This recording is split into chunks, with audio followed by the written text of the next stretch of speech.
Set. All right, according to the old clock on the wall, it's 9:08 a.m. on Thursday, July 1st, 2021. This is the Policy and Procedure Committee. Would you call the roll, please? Barron. Here. Alt. Yeah, here. Bard. Here. Sure. Here. Everyone has a copy of the agenda in front of them. Do we have a motion to approve that? Mr. Bard? Mr. Alt seconds. Any questions or comments on the agenda? Seeing none, all in favor say aye. Aye. Opposed, same sign. That motion passes. Do we have any public comments this morning? Don't see any, so we'll go to committee chair reports. Mr. Barron's management and judicial. Management, we are going to probably be discussing the lease for the farm, be a big thing. Might get reports on if we got any pricing on the tiling project, stuff like that. The judicial, there's gonna be normal reports. You remember on the judicial right after that gentleman from the victim recovery is supposed to come and speak to the judges? That we have to, No, it won't be on the agenda. We need to make sure that state's attorney is not forgotten about that. okay, He was going to contact the judges and make sure they would be available for the meeting, the sheriff as well, and probably Mark King. If you could contact the state's attorney and remind him of all that, see that he's gotten it done, so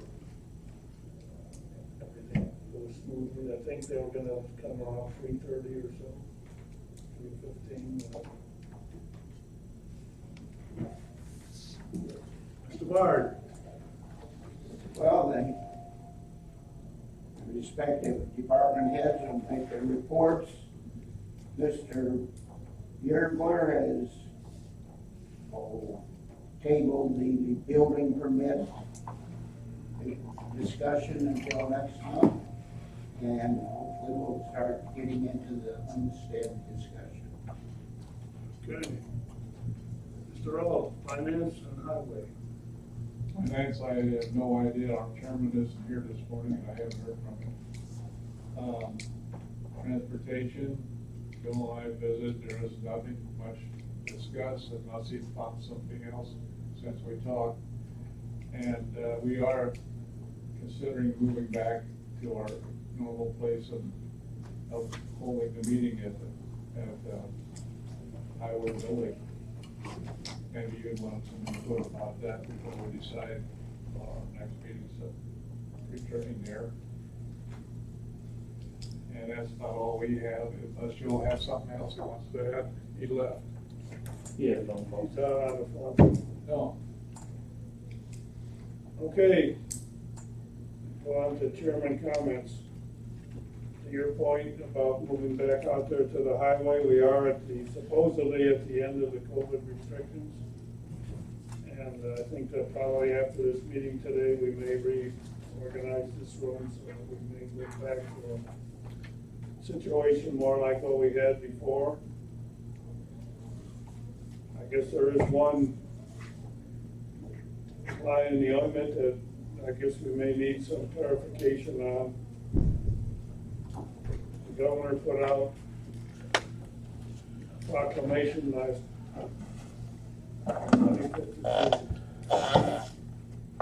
Friday, and that's something that covers till for 30 days, and he talks about different restrictions and so forth, but there isn't anything real specific in it. It's something that came to my attention from an email from UCCI, and I've not been able to get any further information about it. There's been nothing in any of the newspapers reporting anything like that, or have I found anything else anywhere else. So I did share that email with Mrs. Shipper from the health department, and I'll probably talk to her later this morning and see if she knows any more about it.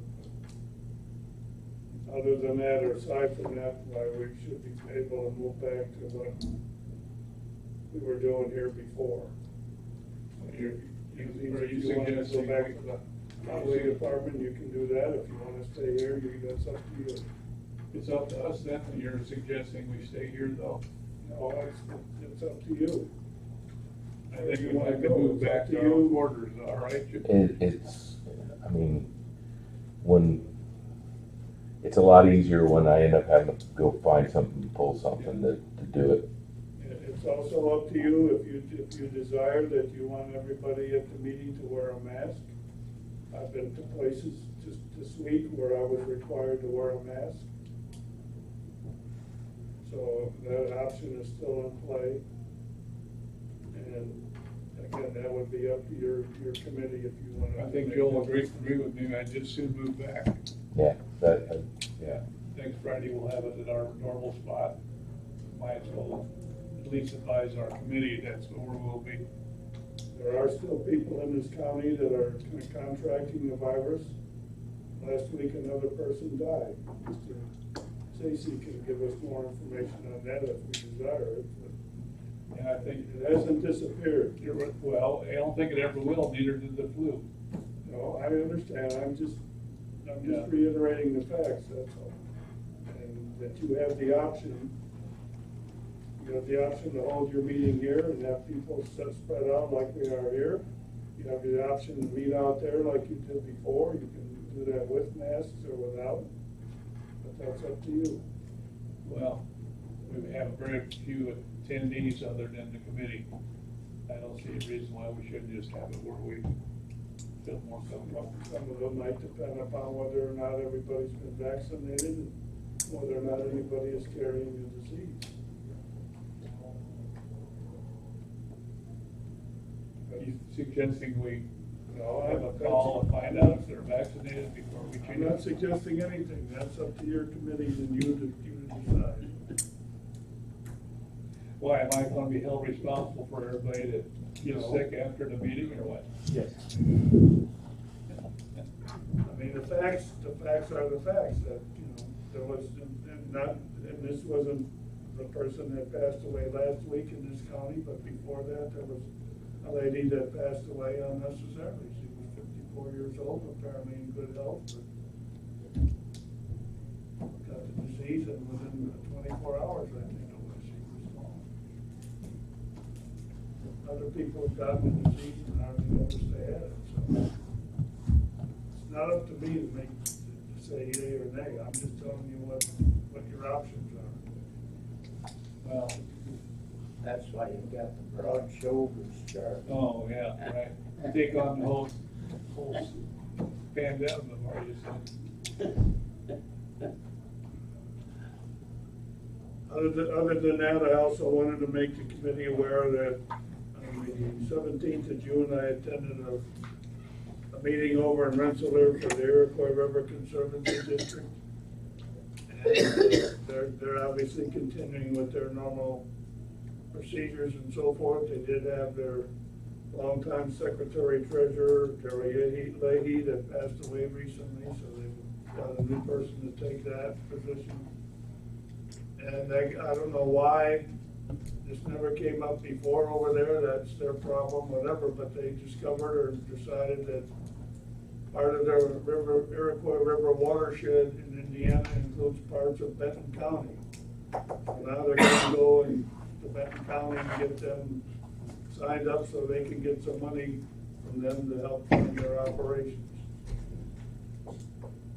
So that's something of interest there. Then on the 24th of June, a week ago, I was down in Hoopeston for a meeting relative to Lake Vermilion.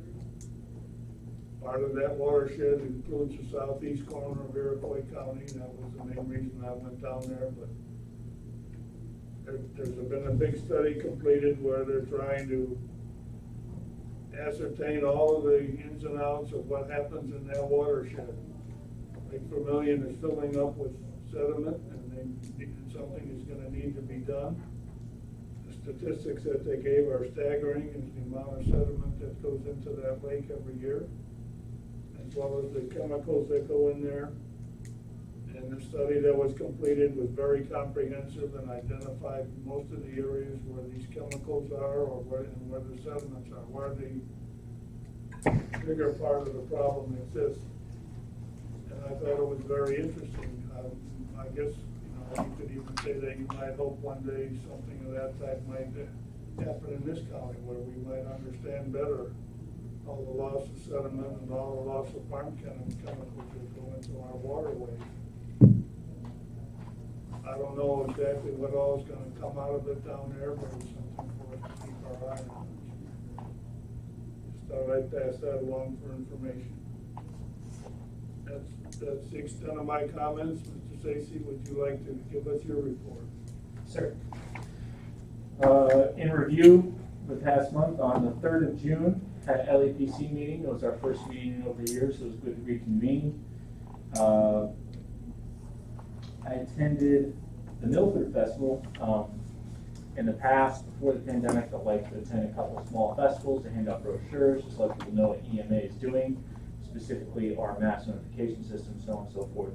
So that was a small little thing we were able to attend.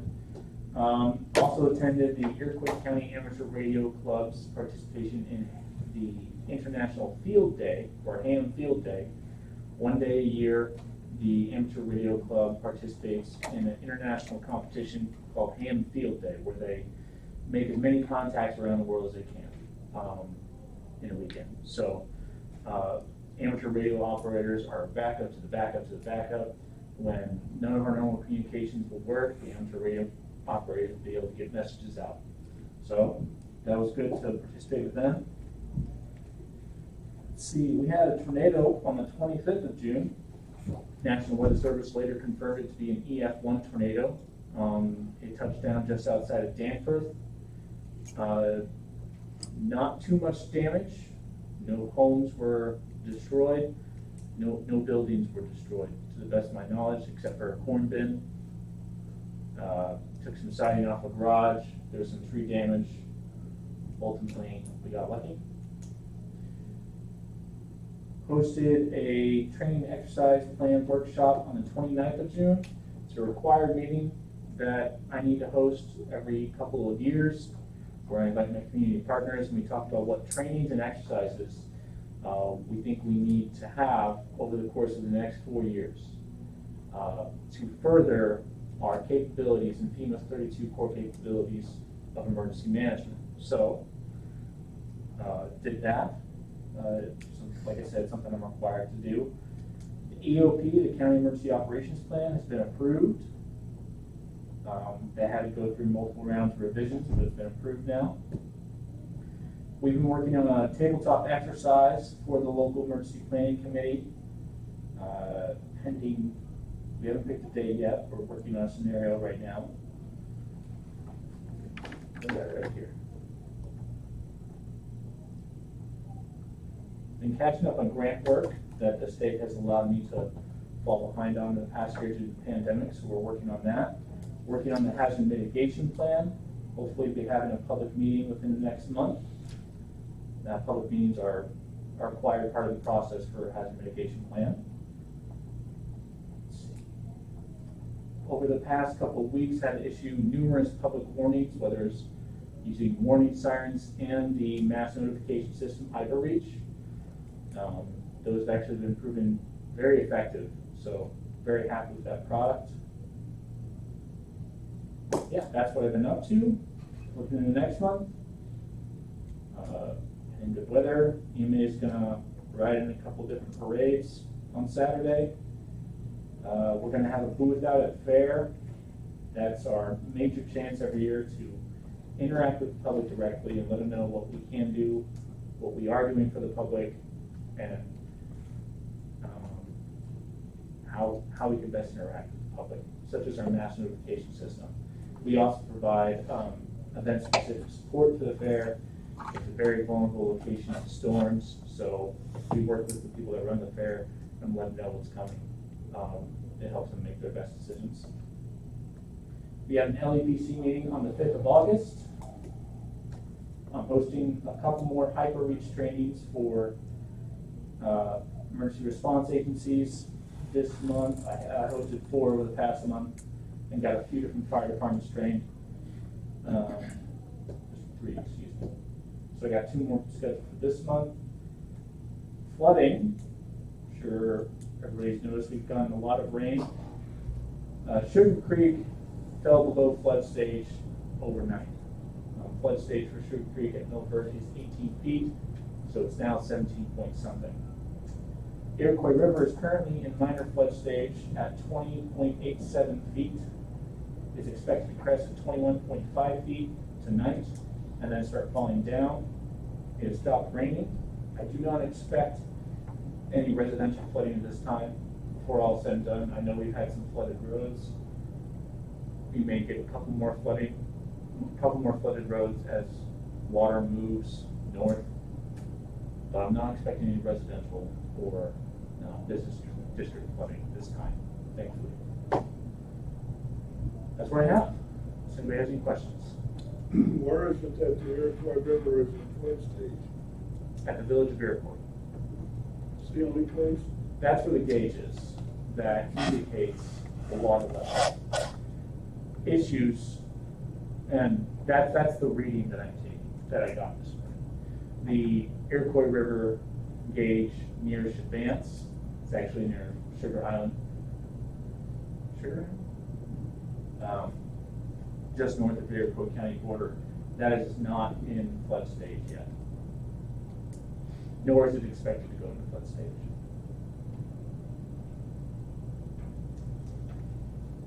I got an email yesterday from the Kankakee River Basin. They showed a number of photographs and a report on all the different sites over there in Indiana, primarily for the Kankakee River. And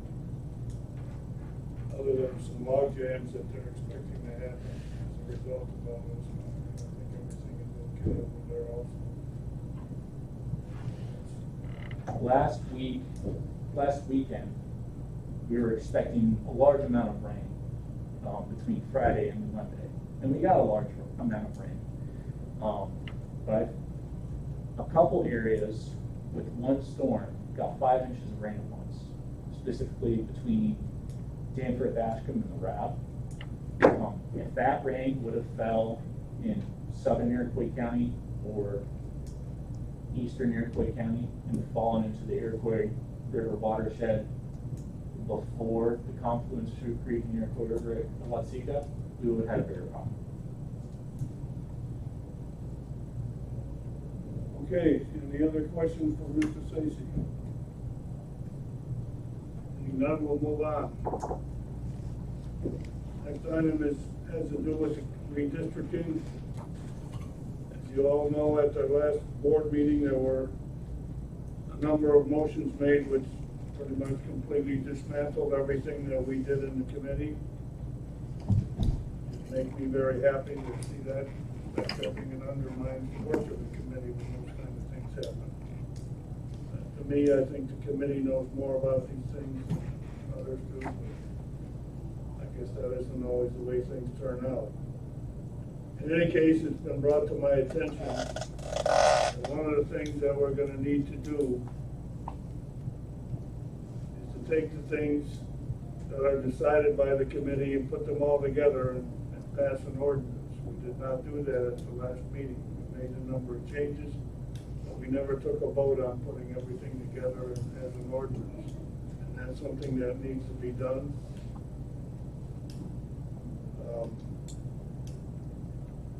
I believe the Senate Bill 825 has been signed by the governor, which means that we have until the third Wednesday in November to get this done. But on the other hand, it's my hope that we would get it done sooner rather than later, be able to put it behind us. I will say that one of the things that came out of this at the last board meeting that I am very strongly opposed to, and I think is something that we need to take a hard look at, is that it was decided that the salary for the county board chairman would be increased by $200 a month. The net effect of that is gonna be an increase in cost to the board of $2,400 every year. I don't know where that money's gonna come from, especially when you look at the fact that when this actually takes place, we're gonna be faced with 7% increases for the ASME employees every year for 2 years, as well as the 5% increases that we have for all of our FOP employees every year. I'm just not sure where we're gonna find the money to do these things. So, I am not gonna, if we come up with an ordinance that includes a raise for the chairman with the other conditions that were agreed upon, I'm gonna vote no. And I hope that the rest of the board will do the same. Because this is irresponsible, it's improper, and it's just not the thing that we should be doing at this time. In my view, it should either be leave everything as it is right now, or adopt a plan that the committee passed, which we put a lot of work and effort in.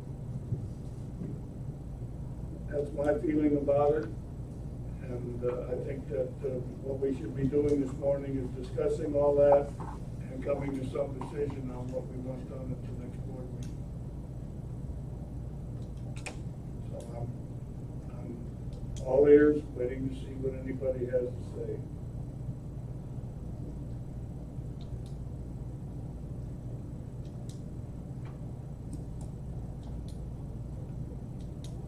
Well, when it was brought up to do the raise for the vice chair, I was fine with not doing it, and so they didn't do it. If you want to say you don't want it, then we can pass a resolution not a resolution, ordinance, including the fact that the chairman, whoever that may be, doesn't get the raise.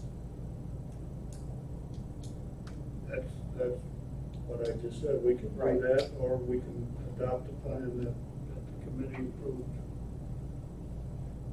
Which to me, what we decide is something that's gonna last for the next 10 years.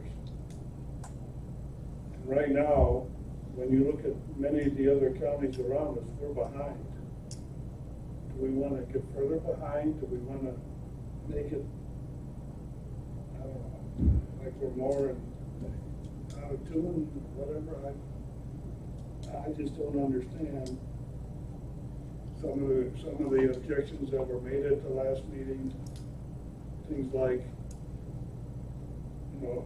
Mrs. Crowe said about the judicial committee, and she alluded to things that used to be done but never specifically stated any.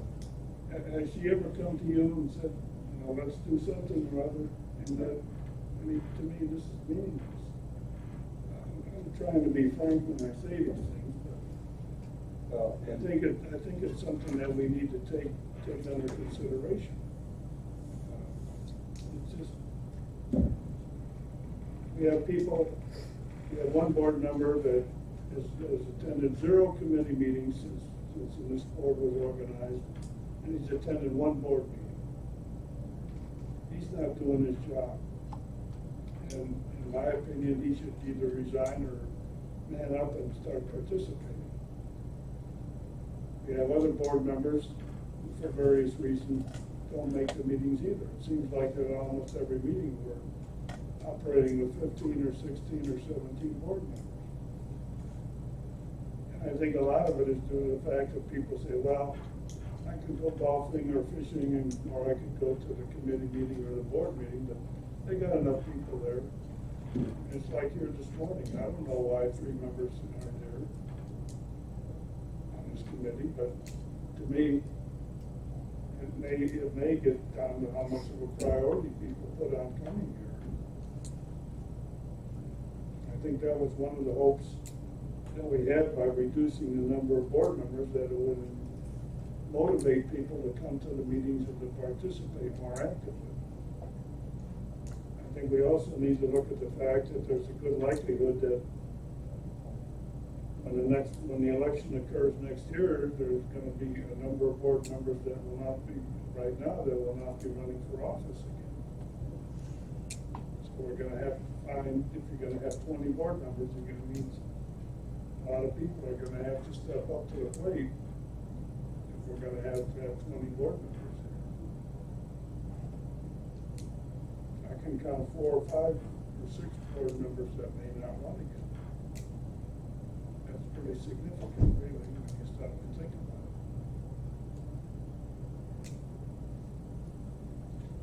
To me, it's a matter that the board needs to decide, but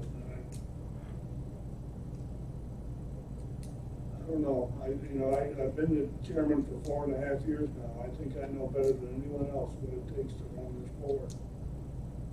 I go to all the committee meetings. I try to participate in all the functions of this board as much as I possibly can. I don't know anybody that knows or understands this better than me, but if there is somebody, I wish they'd stand up. But apparently, based on the decisions that were made last month, that's really not the case, according to people's thoughts that voted the other way. So I guess I'm making these comments because I like to vent a little bit, and also I think it's something that we need to examine very carefully, because as I said, we're saddling the board with this for 10 years. The only things that I know of that can be changed during that 10-year period is that you could change the salary for the vice chairman and the chairman beyond the term that they were currently serving. But you can't change the number of board members, you can't redraw the district lines, or any of those kind of things. So once those decisions are made, that's what we have for 10 years. So to me, it's a very serious matter. It's a matter that I know a lot of people, like for example, the gentleman that got up in public comments lives in my district. He's one of my constituents, but he never bothered to come and talk to me about his concerns before the meeting. And he made a couple statements amongst the others he made that were inaccurate. If he had come and talked to me, he might have had a different opinion, or at least had the facts straight about the things that he was talking about. He might have had a better understanding of why we thought it would be in the best interest of the county to do the things that the committee decided to do. So I'm bringing this up today because, and this is, I mean, we have until the 3rd Wednesday in November to finalize this. It doesn't have to be finalized right now, but I think we probably would like to do that and pretty much put it behind us. So I'm tossing these things out. I think we need to think pretty seriously about it. And I think some of it is things that we probably want to consider. I mean, if we're going to ask the board to pass an ordinance at the next meeting, we probably need to have a motion to do that today, and we probably need to say what we think that ordinance should consist of as far as the things that are involved.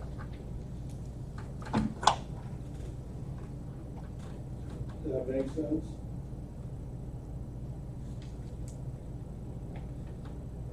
What is your salary right now, John, per month? $400. $600 a month is no way, shape, or form provide ample compensation. I don't care who the chairman is, if he's doing his job. That's all the county can afford. And the plan that we looked at was going to be cost neutral to the county. Right. Best we could determine. But now, if the chairman's salary is increased, it's going to be an additional $2,400 each year, which may not sound like a lot, but we still have to find that money. And as I said in the face, that we have to come up with a 7% increase. And I think, is it 2024 and 2025, or is it 23 and 24? 23. That's the same year that this other that's a huge increase that we're gonna have to find money for. Yeah. When you couple it with the fact that our FOP people, in their contract right now, and will continue that way, they're not gonna do away with steps. And we're powerless. I mean, the AFSCME deal is mandated because of the state minimum wage law. I mean, it just, it puts us in a pretty tough financial position. I mean, the cost of government is going up. Watsika today implemented a 5 cent a gallon increase in taxes for every time you go to the pump. I heard the mayor on the radio this morning saying, well, I wouldn't like to do this, but we need the money. Our situation is the same here. We need the money. And we need to find ways to manage our money. I think that was one of the reasons that we tried to redo the way the board would be organized in terms of the number of members on the board and the way it would be compensated and so forth. I think moving forward with a little increase was a good thing. It shows an attitude and a willingness on our part to do those kind of things. When we just keep things the same, to me, it's rather archaic and just not what we, I don't think what we ought to be doing. That's my opinion.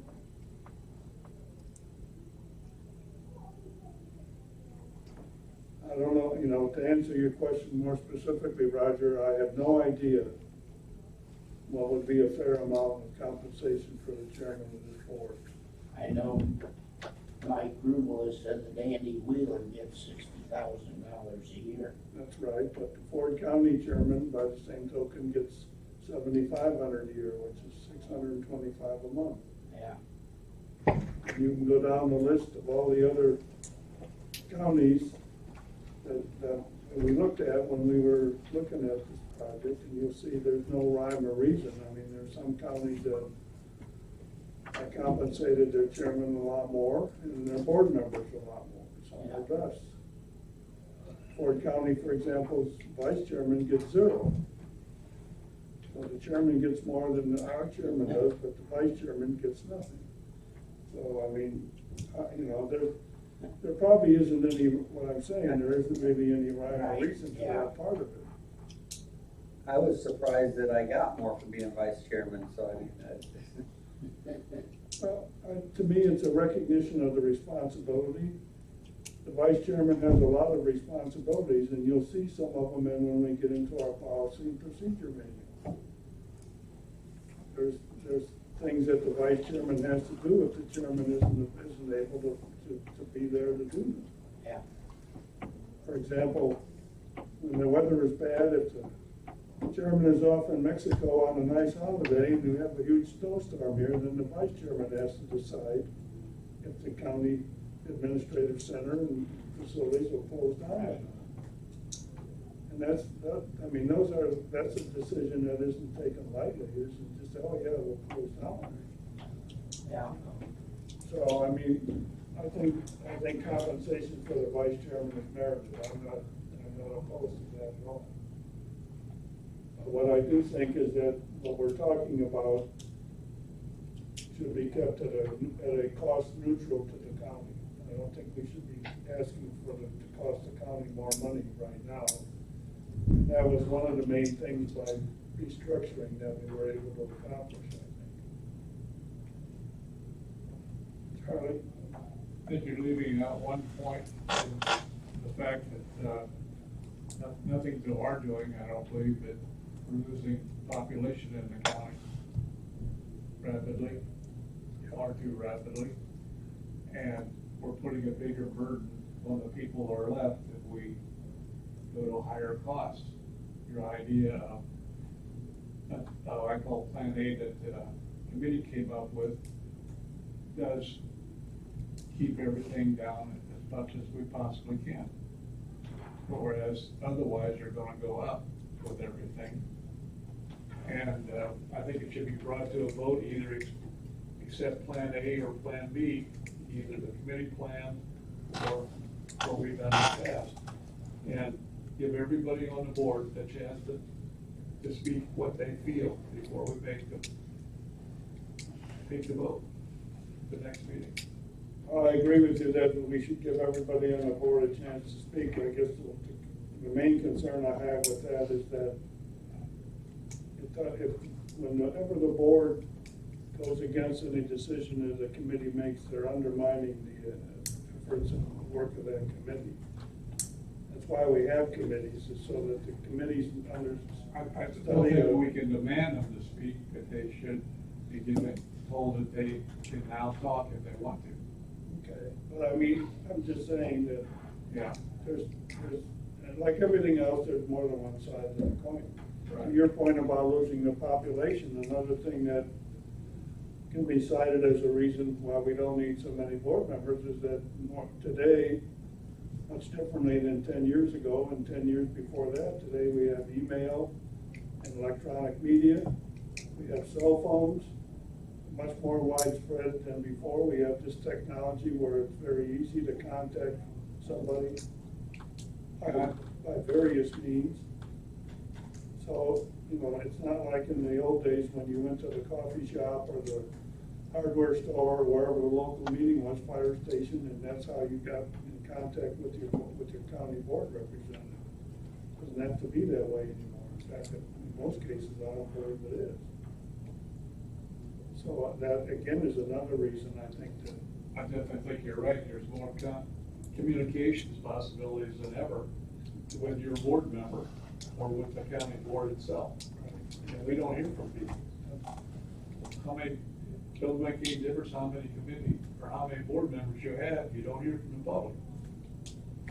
Well, I guess to sum it up, I thought that the plan that we came up with was a way for the board to move forward a little bit. If we stay the same as we are now, I don't think we'll go anywhere. So, I mean, that's another message you send to the general public too. I can tell you that in Kankakee County, they have 28 board members. They have what's called single member districts. I can tell you that the county board chairman up there is pulling the hair out of his head as fast as he can pull it. Because he has to draw lines for all those districts by population. And the only way they can get away from single member districts is through a referendum, and it's too late for that. They needed to do that the last election if they were going to go in that direction. So they're stuck with it. They don't want it, but that's what they got. We're fortunate that we have an opportunity to do something different and make changes if we desire.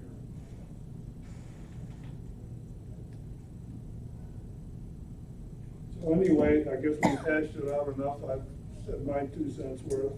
You know where I stand on the thing. As I said, if the measure before the board is including a raise for the county board chairman, I'll be voting no. I'll probably be voting no anyway, but I'll definitely be voting no if there's any increase in cost to the county. I would make a motion that the county board chairman's stipend remain the same as it is now. Like $400 a month. Okay, is there a second?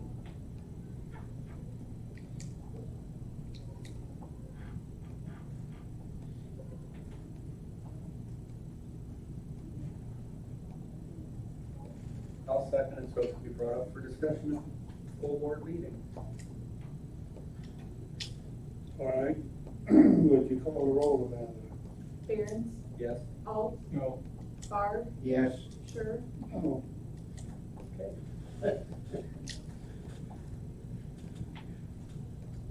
What we need to do, as I said at the beginning of this conversation, is that we need to have an ordinance that the board is going to pass that encompasses all these things. So I guess that's something that we need to decide on today after all this discussion. What do we want that ordinance to say? Well, it doesn't do us any good to put together an ordinance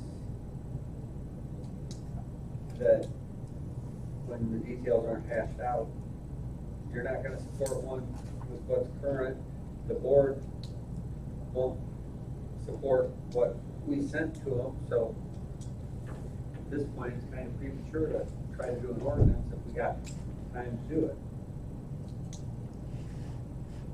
If we don't have an ordinance by the third Wednesday in November, then it goes to a commission.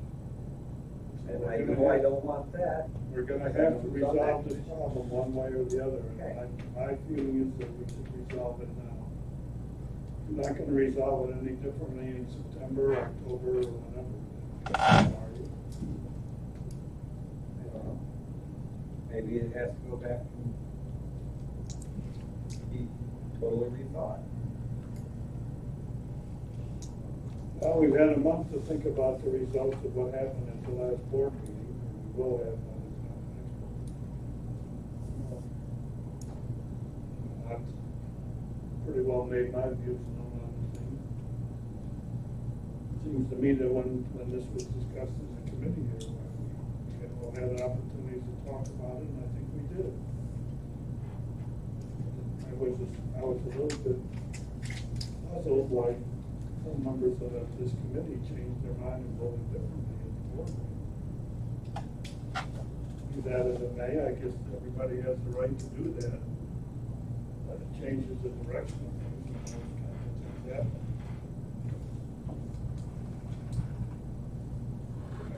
As I pointed out before, I think some of the objections or comments that were presented at the board meetings about things, really, in my mind, hold a lot of water.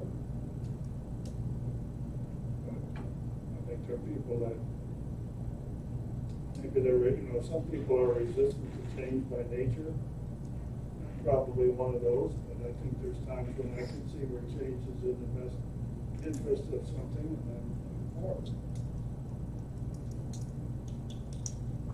One of the things I think that we need to bear in mind is that if we were to reduce the number of members of the board, we don't have to reduce the number of people on the committees, especially depending upon how the committees, when they meet and so forth. That will affect or can affect how things work out cost-wise. But I'm just saying that because some people may think that if we reduce the number of members on the board, then that means we're gonna have to reduce the number of members on the committees.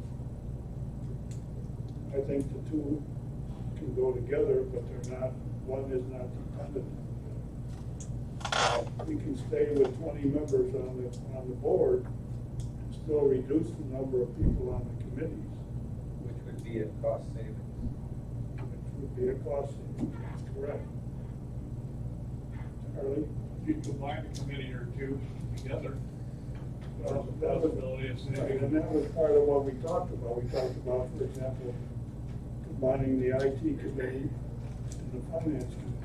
We talked about having the policy procedure committee meet on the same day that management meets. So, I mean, there's ways like that we can save money for the county, no question about it. But those kind of savings is what was used to pay for the increase in the per diem and the increase to the vice chairman and the chairman. And best I could tell, it would work out to cost neutral for the county or maybe even a savings. I believe that Jill Johnson worked on that on this cost and he agreed with me that it would be a cost neutral. How far back does the salary of the chairman go at that level?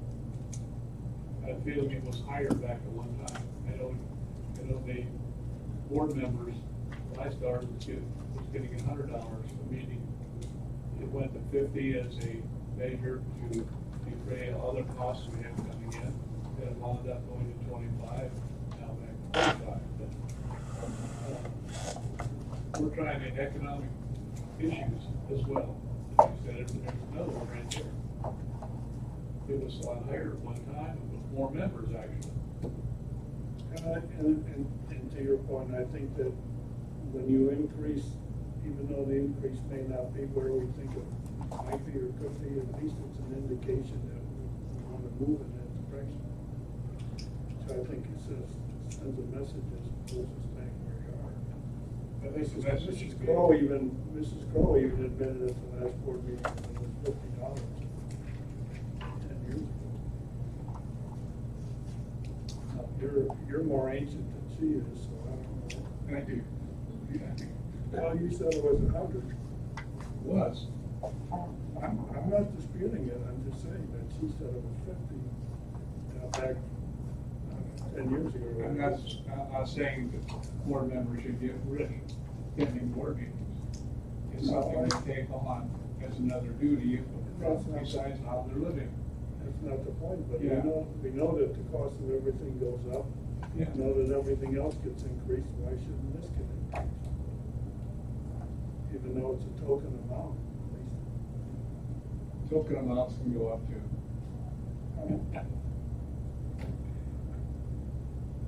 To me, it just, What point do you get where you discourage people that run for the board when they don't cover much of their costs? I think that's exactly right. And I think that, that's And if also. they choose to donate their time, that's their choice. And it happens, I know a lot of them do it, I look up to them when they're doing it. A lot of people donate their time or do things like, for example, these meetings that I go to. Yeah. Some of them like in mileage.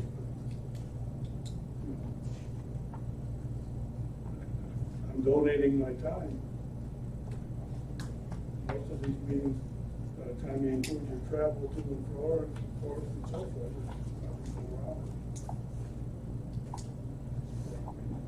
Again, there's that aspect of it.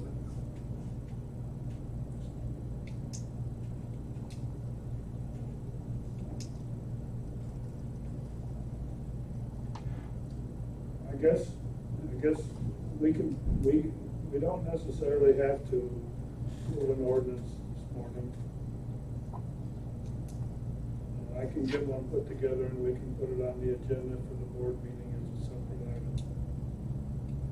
I think it would be better if we had a motion from this committee as to what the ordinance ought to consist of.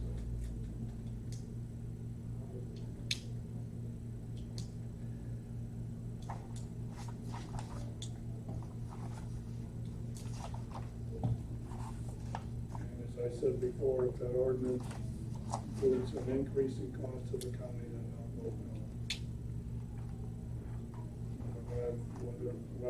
How I vote the rest of it, if it doesn't include a cost to the county, might be up in the air. It's gotta be one or the other. It can't be an increase in cost to the county.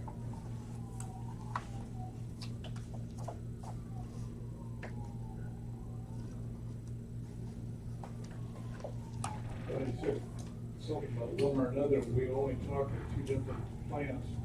If there's a third plan that somebody has, I'd like to hear it. Because there might be something even better than the 2 plans we've already discussed. I doubt it, but I'd like to hear it. My response to that is that it's been known for the past 5 months that this committee is working on this project. And somebody has a better plan, why haven't they come here to present it? Well, I agree. This is They where the should come work and agree. occurs. That's what I'm saying, come in, and finally come out of woodwork and tell us what it is.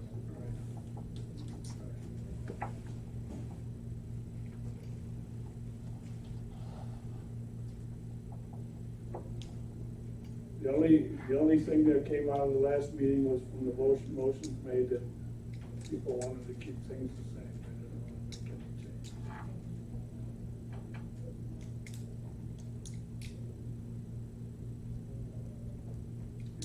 If that's what you think we should do, like I said, I can get together with the county clerk and we'll put together an ordinance and put it on the agenda and bring it forward at the next meeting.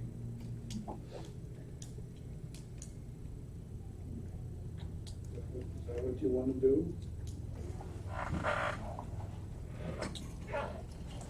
Well, that is what the majority of the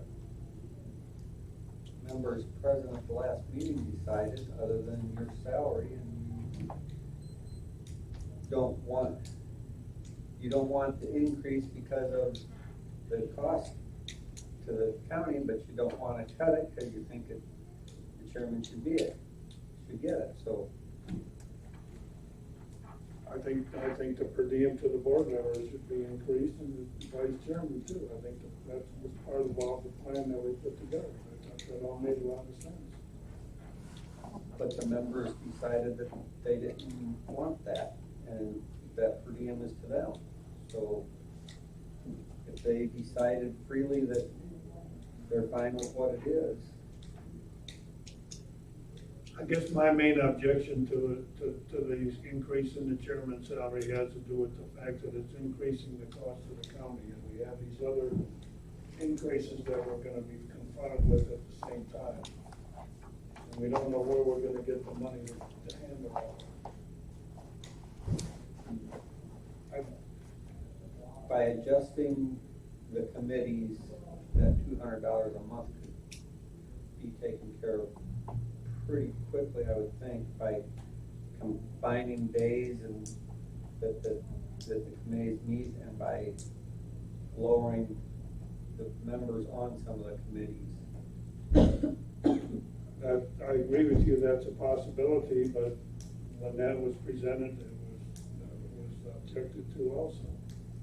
And any changes that we make in committees, assignments, or number of committees and so forth, the chairman does that with the advice and consent of the board. So again, it's up to the board to make a decision.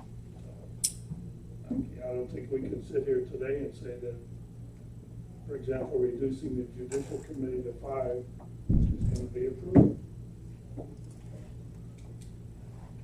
To me, it makes a lot of sense, but the board doesn't approve it. The same thing with some of the other things, like combining IT and finance together. If the board doesn't approve that. We combined tax and zoning a few years back. You can combine committees without combining them, because the chairman has the ability to schedule their own committees. So if we do, like you proposed, the policy, procedure, and management on the same day, you basically combine the cost for some of them.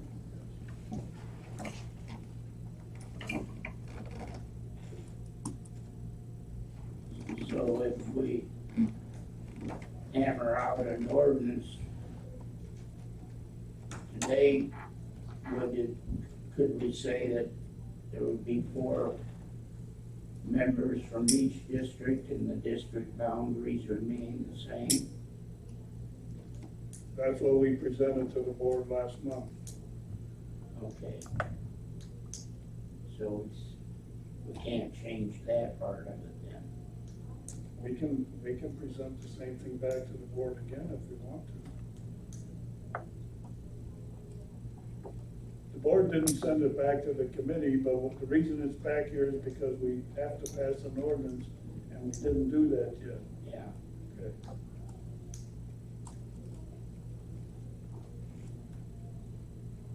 Well, it'd be interesting to write up an ordinance with the saying what we did what we did last month, and see what the arguments would be, and if any of them can be overruled.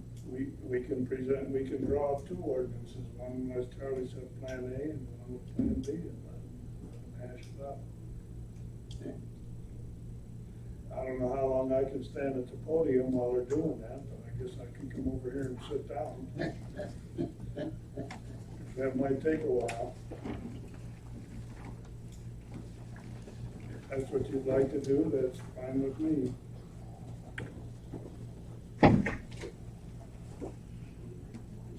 This is something that ultimately is going to be decided by the whole board anyways.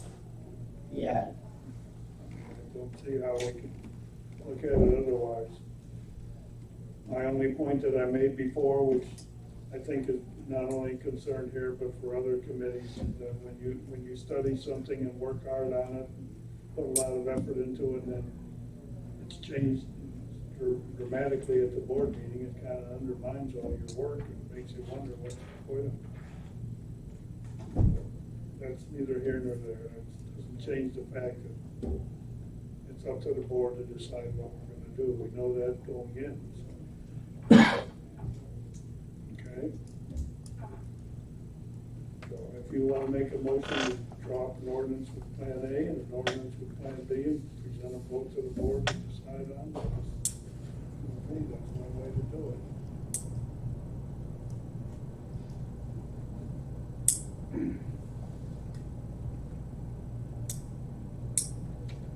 Well, Plan A would be the way things are now, and then what Plan B would be the way what we presented last month.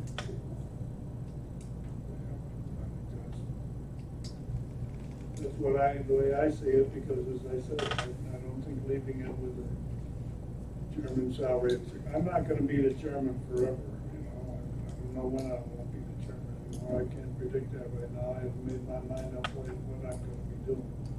My term is up the same as everyone else's. But be that as it may, whoever the chairman is, the salary's gonna be what they have to live with too. It isn't me, no, I don't think we should be focusing on me. Because we're talking about 10 years. Yeah. And Lord knows what shape this county will be in 9, 10 years down the road. Yeah, and the way the federal government is spending money and inflation is going on, in 10 years, $35 may not even buy you a gallon of gas. Who knows?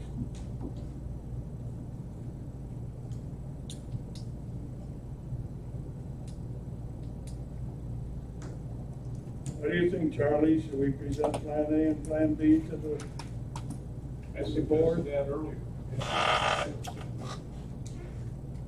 You want to make a motion to that effect?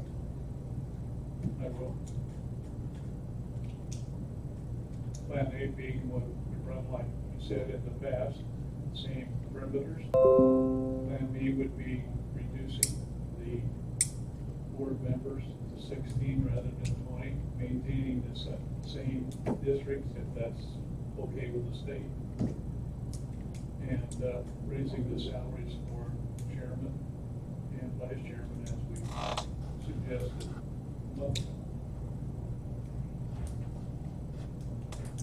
And the chairman has the options of change committees, reduce committees, or reduce members of each committee as he sees fit to run. That's gotta be, our county code book says that's gotta be. Yeah, that's what, going with the county code.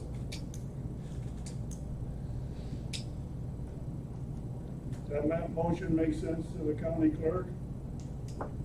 Not really. I mean, kind of, but, What's it missing?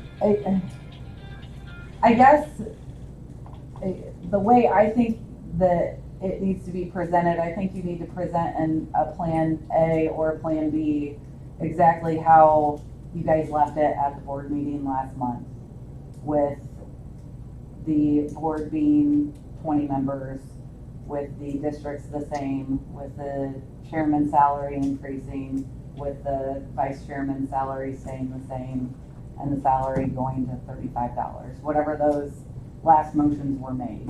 I think, because that's where your board was at the last meeting. I think that needs to be presented, and if you want to present a Plan B, I think you need to present it how you think it needs to be. But I just feel like the way the meeting was left last month, you should present it how it was left at that meeting. If you're going to make a motion, I think, and I have the resolutions that are copies of the resolution that were passed in 2011, if you want to have that, so you can say exactly what you want each section to say. So Amanda can get it in the minutes correctly. Because I feel like you were kind of rambling, and I know she didn't get it because of the look on her face. So, I think she's saying much different than what I said. Well, she's saying it, instead of plan A and plan B, that present what we just was occurred or decided at the last meeting. Never formalized or brought into a Or she motion. wants to change it and say what the motion was in 2011, that's okay, because I'm saying what we did in the past. But she just wants the legalese to be in there. That's fine. Yeah. I just want Amanda to be able to write the motion so everyone can understand it, and I feel like when you were saying it, it wasn't very clear. That's the only thing.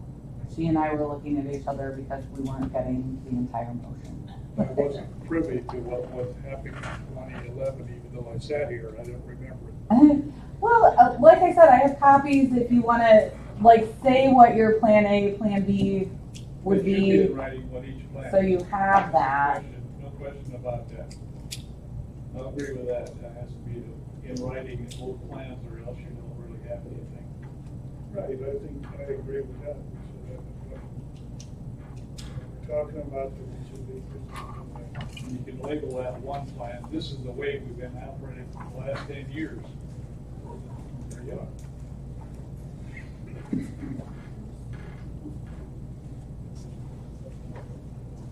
There you have it. Yes, she said several times. She had a copy of it. Put that in the room.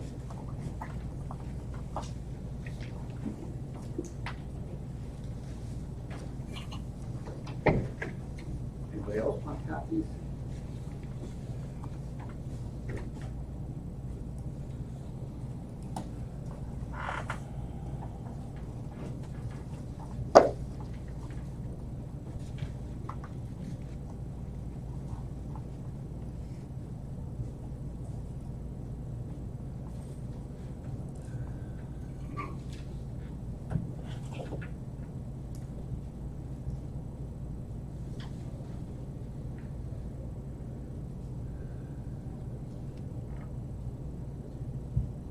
Now, all these sections and chapters, has any of that changed to the best of your knowledge? You mean in the statutes? No, those are all the same. The numbers and everything are all the same. I mean, the state hasn't made any changes to this in the last 10 years? Well, they made some changes, with a new public act that allow you to, what's the word I want to say, extend your ability to approve this, but it's still this section number and chapter number.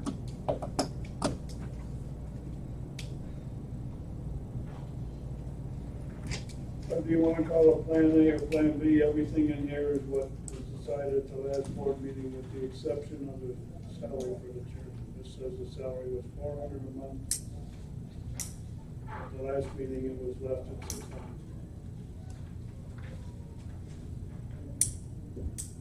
Is that correct? Anybody disagree with that?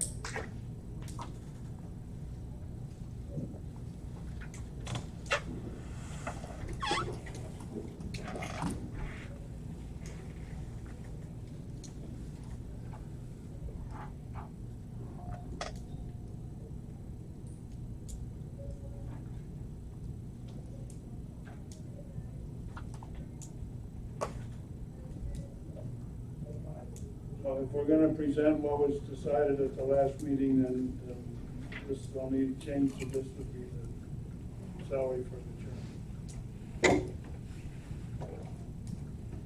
And on the back is the map of the districts, the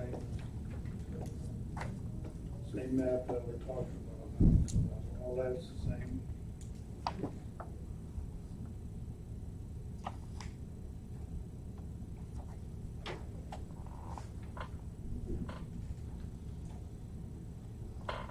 maybe that would be the best way to do it, because even though motions were made to keep things the same as there, somebody can make a motion to go back the way,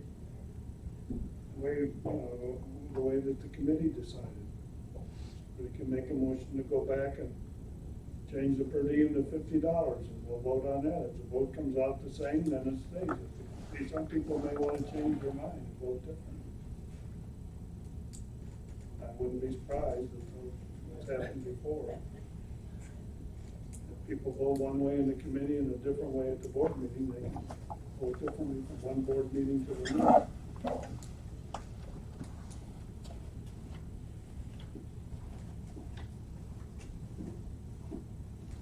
You wanna make your motion to do that, Charlie? No. No?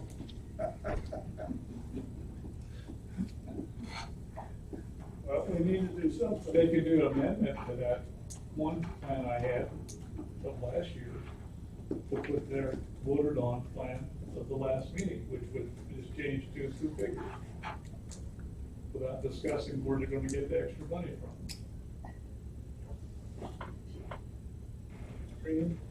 Well, Charlie, the plan that was voted on at the last meeting did change the chairman's salary to $600.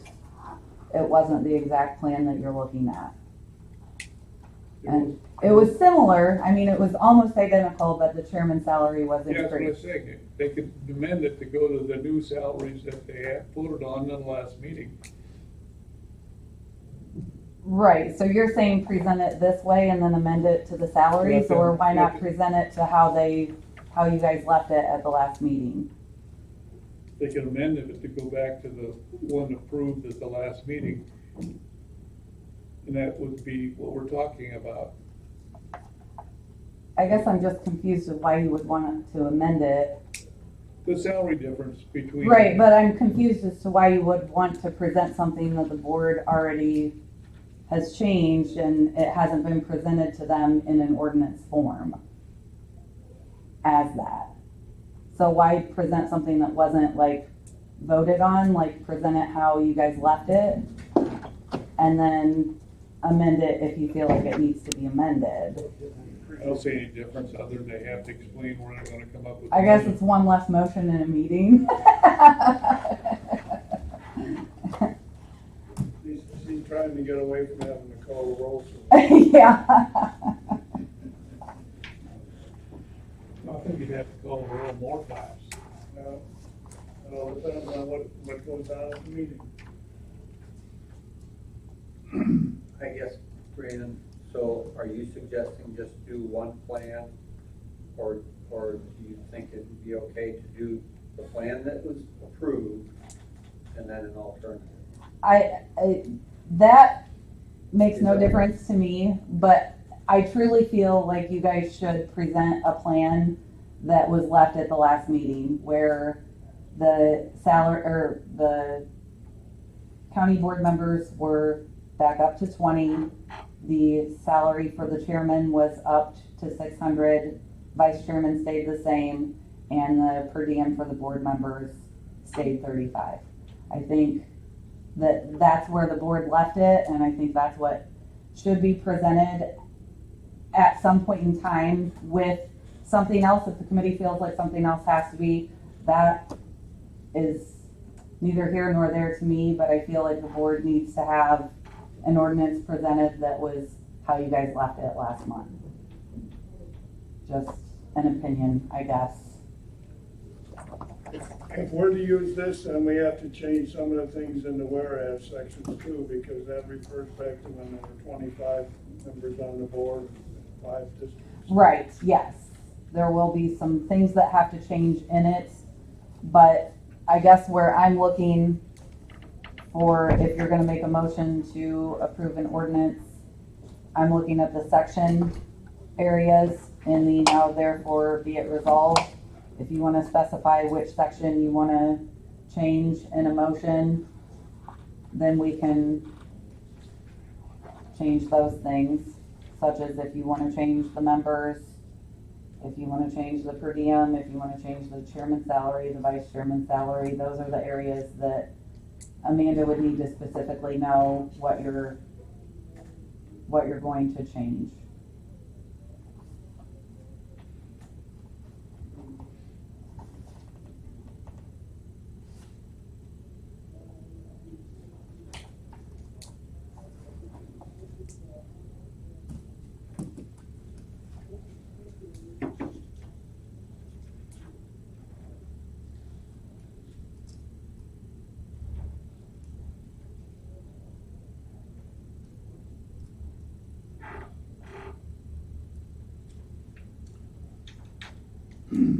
But we need to do something there. We got a lot of, we have people waiting here to get some important business going on, personal.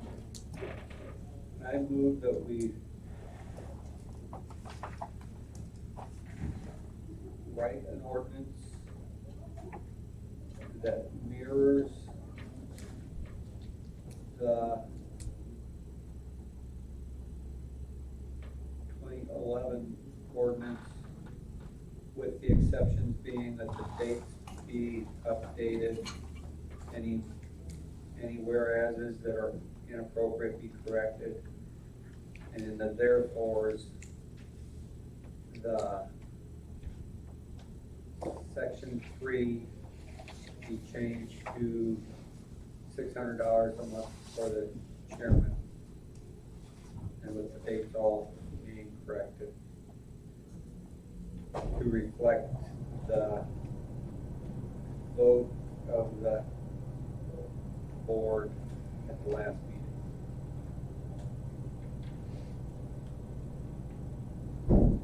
meeting. Did I word that appropriately? I think that sounds like it's pretty clear. I mean, that sounds pretty clear. And if somebody wants to do another one to present, then that's fine. But this is plan A or whatever. And if you want to do one as a plan B, then we have that option too at this point. Or we can just work off this at the meeting if anybody wants to amend it.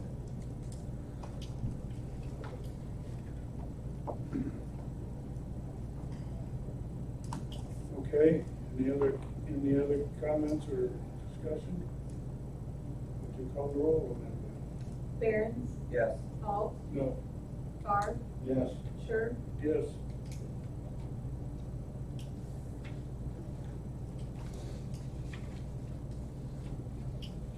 Okay. That should take care of that.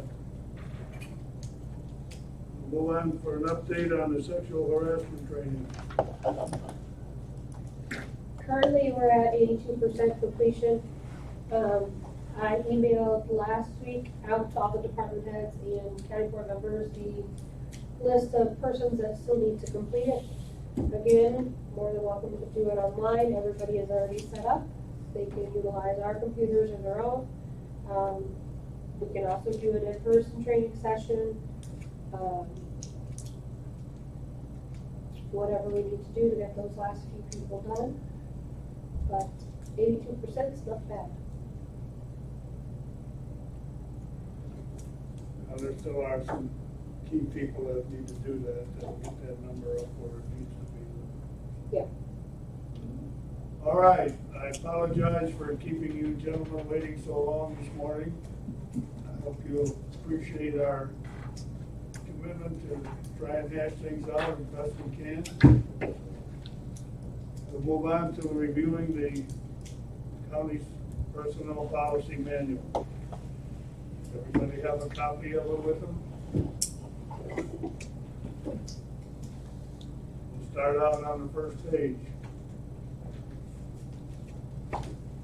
I'll run through these things, and I hope that any of you will jump in with any comments or things that you think need to be included or changed. First page is the title page. The only thing I think that needs to be done there, well, any changes that we make, then there'll have to be a revision made into underneath the adopted date.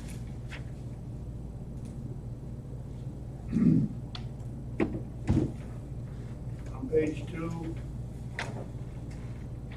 I had a couple questions. And one of these questions, this question actually runs throughout this manual, and now is probably a good time for us to try and clarify what some of these terms mean. Under administration and policies on page 2, it talks about the county board office. What or who is the county board office? Is the county board office include the executive assistant only? Does it include the chairman? Does it also include the vice chairman?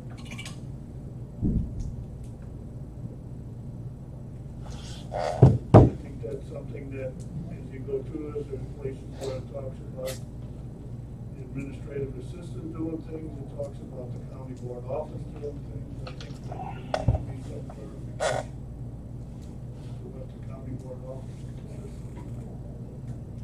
And maybe that needs to be identified there. That makes sense? I mean, we may know who we think the county board office is, we'll go talk to Amanda. But as an employee that reads this may get confused if it says one thing one place and a few pages over it says something different. They may say, well, is this different or not? Why isn't it consistent? I think consistency is something that we need to have here. That's one thing. Other question that I have, which maybe the county clerk could answer, talks about people who are exempted from coverage. It says all elected officers of Iroquois County. Are county board members considered elected officers? I would think, but I don't know where you're at in that manual. Maybe I should go get it. Page 2. Okay, I'll go get it, because I don't have the manual in front of me. Okay. It's on page 2 right here. Oh, okay. Right, so,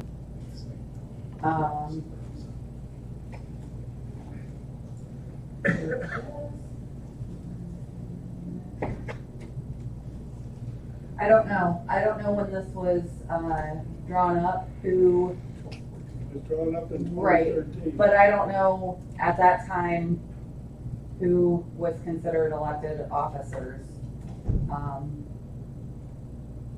I would say myself specifically would be considered one of those now, but, I don't know if,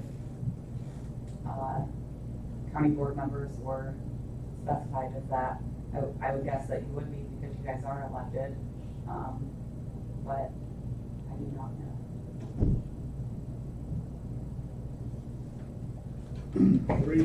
The reason I brought the question up is because some of the things that apply are in here, but if, we need to know, does that apply to a county board member or not? Right, and I'm not sure, who even wrote this, do you recall? Because I do not. I believe there was a firm up in Kankakee someplace that was hired to do this, and I know they sent us down pages at a time. Sure. And we would review them at P&P Right, and approve them, and so I don't know if that was we never got through the whole specified. thing. We got about 3/4 of the way through them today. We're getting tired of this. Well, as far as elected official, I'm not sure which parts you're specifically referring to, but you can't write up an elected official, you can't write up a board member, whereas you can discipline employees. Right, yeah. So anyone elected can't be written up in that way. There may be other ways to censure or whatever, but they cannot, they're not an employee and they don't fall under that. Right, right. I would agree with you on that. Well, that may be, but there are things in here that people in the county are prohibited from doing. In the county? People that work for the county. Right, but it also excludes Give me- union employees. Well, let's take Brigham, for example. Is she an employee of the county or not? She is an employee, but she's an elected official. I understand that. But she's bound by some of the things in this manual, as for example, the use of the computer and all the things associated with it. Right, so are union members though, and they're exempt from this. No, it says union members are only exempt where their contract. Oh, okay.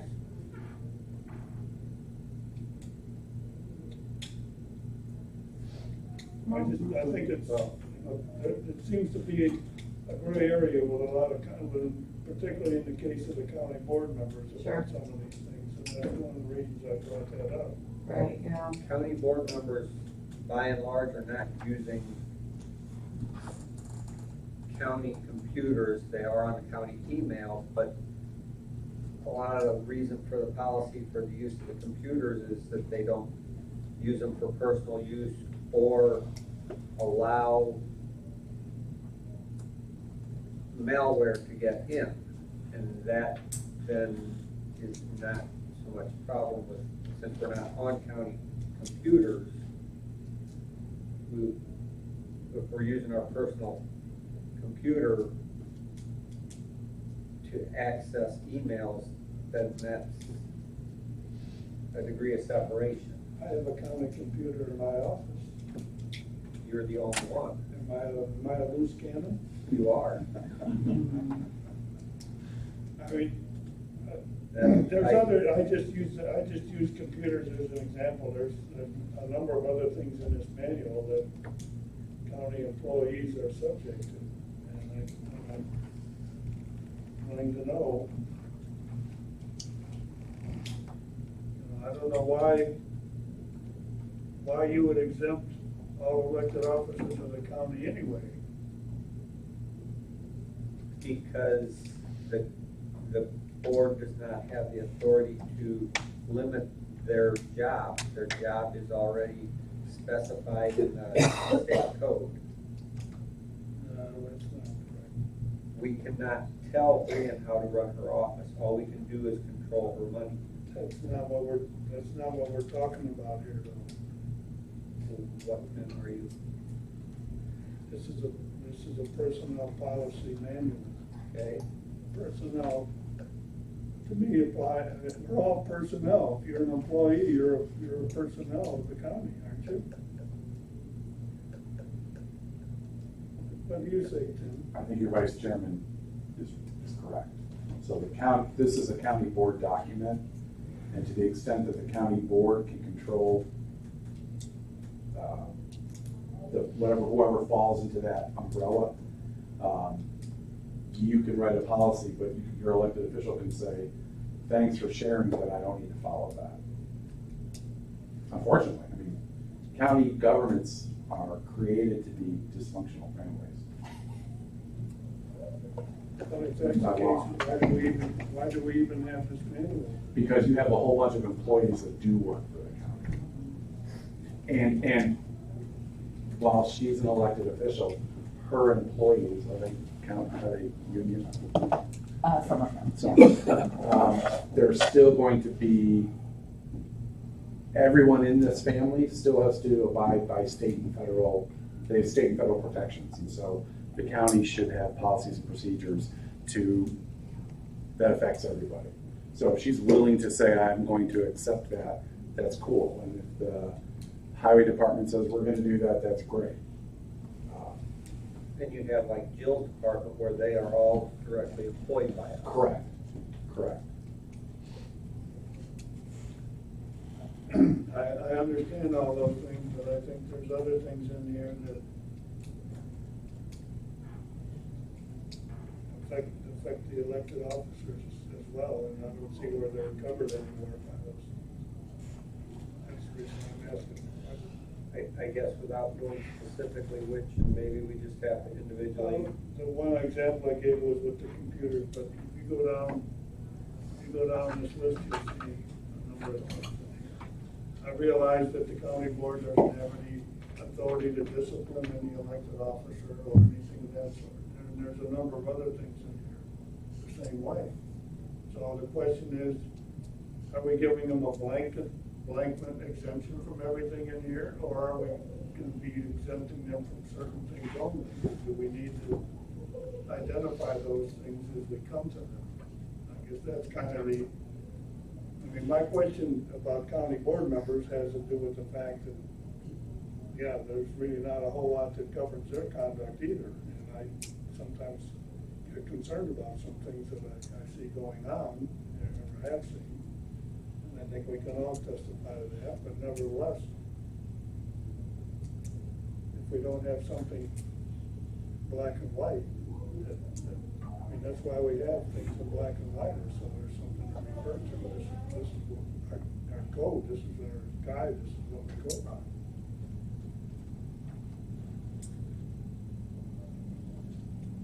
I realize that elected officers, there's nothing in the statute that says they have to come to work every day, and you can go on and on that way. I realize that. To me, that's a problem with the statute, because I think there should be some expectation of performance. But that's an entirely different matter. That's not what we're involved with. Okay, I guess if we can't answer that question. I'm gonna highlight that, I highlighted that, and I'll see if I can get some type of recommendation on if you want to leave it silent in your handbook, meaning you're not saying elected officials are exempted. And then the elected official can take that off. Except as otherwise identified, which means, like when we come to the computer part, we might put something in there, say that applies to them. I don't know, but to me, I think that's something that should be in there. I don't know that we've ever had any examples of any elected officer in Iroquois County using their computer inappropriately, but the opportunity certainly exists. Yeah, I think having it as a code of conduct is very helpful. So, I mean, that's just one example.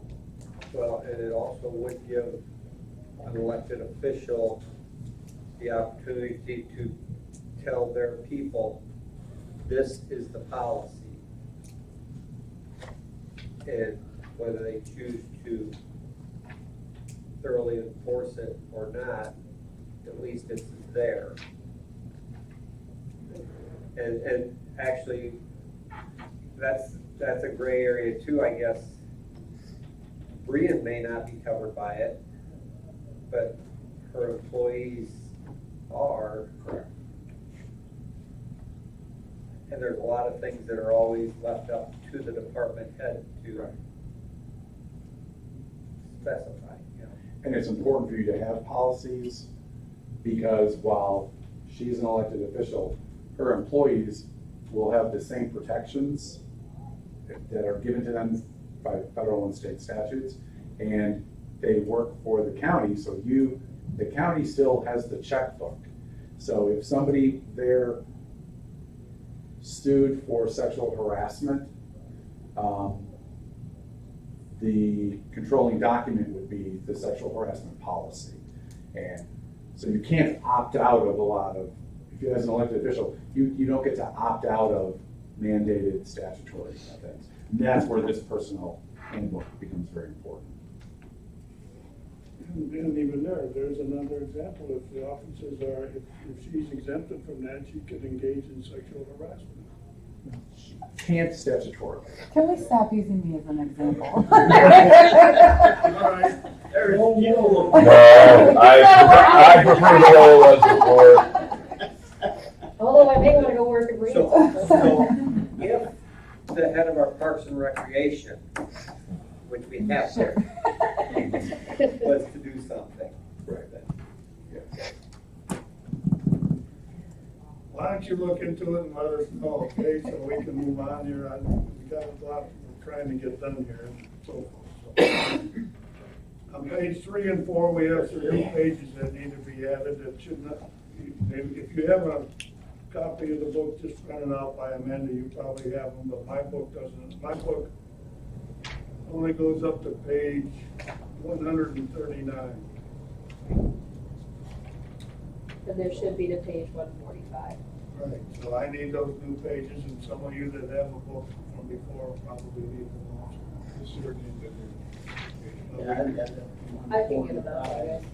But on the index page, those numbers, that page has to be revised to include those two. Okay? On page 5, item E. Where's that? Your page six.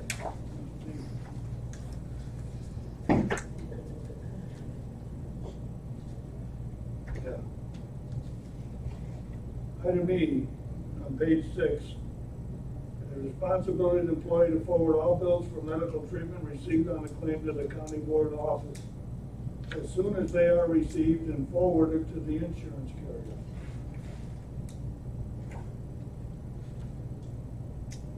I don't think that sentence makes a lot of sense at the end. Who's forwarding the bills to the insurance carrier? Is the county board office doing that, or is the employee doing that?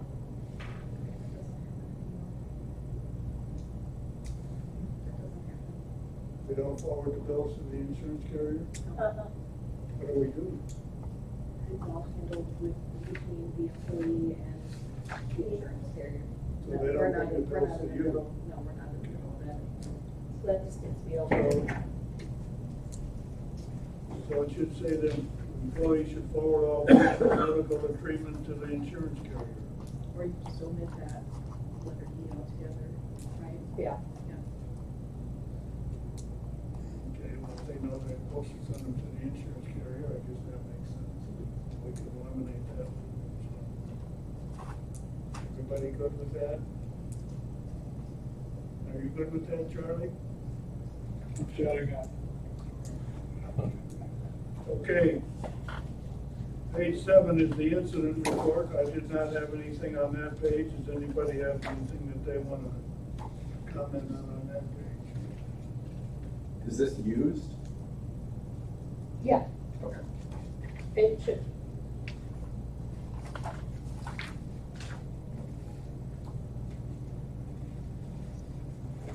On page 8, Okay. Can I have a question?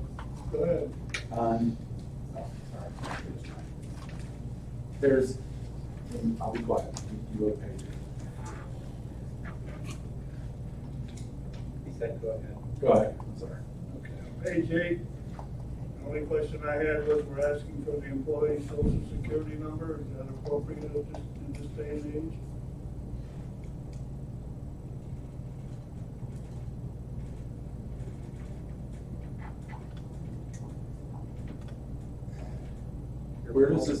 Where does this report go?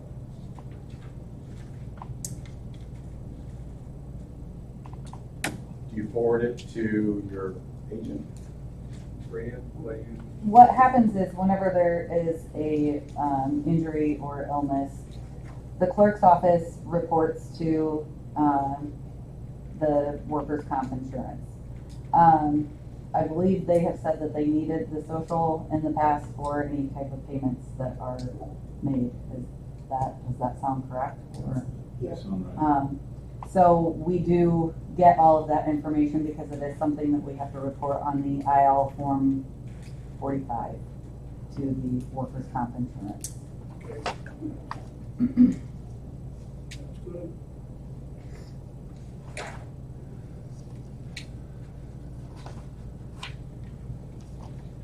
Okay, page 9. I got some interesting questions on number 2B, nature of illness. Are those the illnesses that we want to have listed there? And I also want to know what in the world are scabies? Is that I mean, I've been on this planet a while, but that name kind of escapes me a little bit. Scabies. Scabies. What is it? It's a bug, It's like a bug. contagious bug. On page 9. Kind of like lice, yeah. Like what? Nature of injuries? Do we want to, is it appropriate to have those things? Are these, I mean, we don't have people getting TB that much anymore. I don't know about this. Herpes thing. Pretty general Chickenpox and questions, measles- pretty general chickenpox and measles injuries. either. I mean, is that, I guess It's just general questions. my question would be, Mr. Stacy might be able, are these things that have to be reported to the health department? Yes. Are these specific diseases? I don't know, I'm not aware of any requirement that the county has to submit this form to the health department. No, but if And- it's the nature of illness as far as like TB or chickenpox, measles, anything like that, Yeah, there are communicable diseases Right. that need to be reported to the health department. right, But that's done a different way. Right. And not a requirement from this form. but it might be why those specific ones are listed under 2B. That way when this form is turned in, then workers' comp can make that, or we can make that decision on That could be. I'm not aware reporting it. of specifically why these things are listed. If you are looking to list different types of diseases that, or injuries that people can have, then I think you exhaust yourself. COVID-19 is not on here, nor is it really on here. So, I don't know, that's kind of the conversation on what specific illnesses or injuries you want to put on here. Would it fall under other? Yeah, I mean, if you got a box that says other, you can check that box and then write it in underneath, right? I think that other box is probably the most important General box you generic have form. on that part of the form. Who forwards it to the? Now, My office. Yeah. I think this part of the form is probably very important, the nature of illness. They If haven't someone has been because exposed to they don't TB even while on get work, this, actually, they don't get this form. um, at the health department, we have our own. We have another Insert report form for that. that is also used that was recommended by them, that has like one with the supervisor calls out, one the employees, one the witnesses. Ditch this and just go. So if there's a known exposure to said We could. pathogen at work, whether it be Most people a don't even know client what came into an office, Joel's and then later we found out that they were exposing the workers to said illness, whether it be, just use TB as an example, that'd be a good spot, that'd be a good reason to have this on the form. But We need like their ways. then you know that your workers were exposed on this day and time, There's while at a lot work, of stuff that's not included. client came in with TB. Has to be included in the forms. Would it work if we didn't have any of these listed and just had those blank, 4 or 5 blank lines and said nature of illness and let Please person list. write it in? That might not be a bad idea. Yeah, you also have some people know that you just yeah. In the put procedure other and city. they don't have an idea of what we're talking about. So it's more or less keeping those 4 things on there is kind of giving them an idea of what we consider an illness. Because you could put nature of illness and they'll go, I have a cough. Yeah. That's not what we mean. We mean like, It doesn't hurt anything to have these 4 illnesses No. listed. it's just a generic Some people should. list, Most basically. offices use. Like most do not. I don't know, it just seems to me that they're, it may have been appropriate But I do. 8 years send them ago, other but I don't know about stuff out, today. 'cause that's what. I agree. I don't really think it's worth changing It's though. all. I mean, specifically scabies. If we want them in there, that's fine. If they Okay, don't, I mean, and the aisle 45. I agree those with ones are Jill. based off of. Have to have something This there is not enough. to show that you have, if it's an entirely different illness, you still have to put it down there. Okay, but this is a form that's filled out by the supervisor with the employee. The supervisor ought to understand what you're looking for. They ought to, but you should never assume. They have one too. I mean, that's an I've argument seen you some can pretty, make. yeah. And just have. If it's nature illness, an It average is person very might much think, so, oh, okay, yeah. allergies, And well, not that's inclusive not of what we're what I talking need about. We're for- talking about specific diseases that are communicable that could be passed on to other people. Here's an idea, here's an example, 1, 2, 3, 4. If it doesn't fall into those 4, you can put it under other. So I don't think it's worth changing. I think the form is fine, it's just a generic form. If other doesn't apply, they can be told that. Right. Do you need this form in your policy manual at all? Because Like, you actually use different forms to report it to the work comp carrier. Right. So all you need is a simple report of injury or illness. Right. And then it seems like It falls to you again, when you're not Right. sexually harassing people, you're. Right. I think Is there- this is more or So less. when we report to workers' comp, there are forms that they have recommended, because there's information that this form does not ask for that we need to have, such as the employee's wage, how many dependents they have, everything like that. So there's a form that the employee has to fill out, a form the supervisor has to fill out, and then the IL form 45. And then there's also witness forms that are filled out if there was a witness to the incident. So, I mean, this one is fine as far as if you want something in your manual, or you can take it out, because we do have other forms that have to be filled out in conjunction with this, that answer all of the questions. Is there an OSHA form as well? Or is one of those? It is not an OSHA, like you don't report on an OSHA form, but we do have to insert it into the OSHA 300 report. So,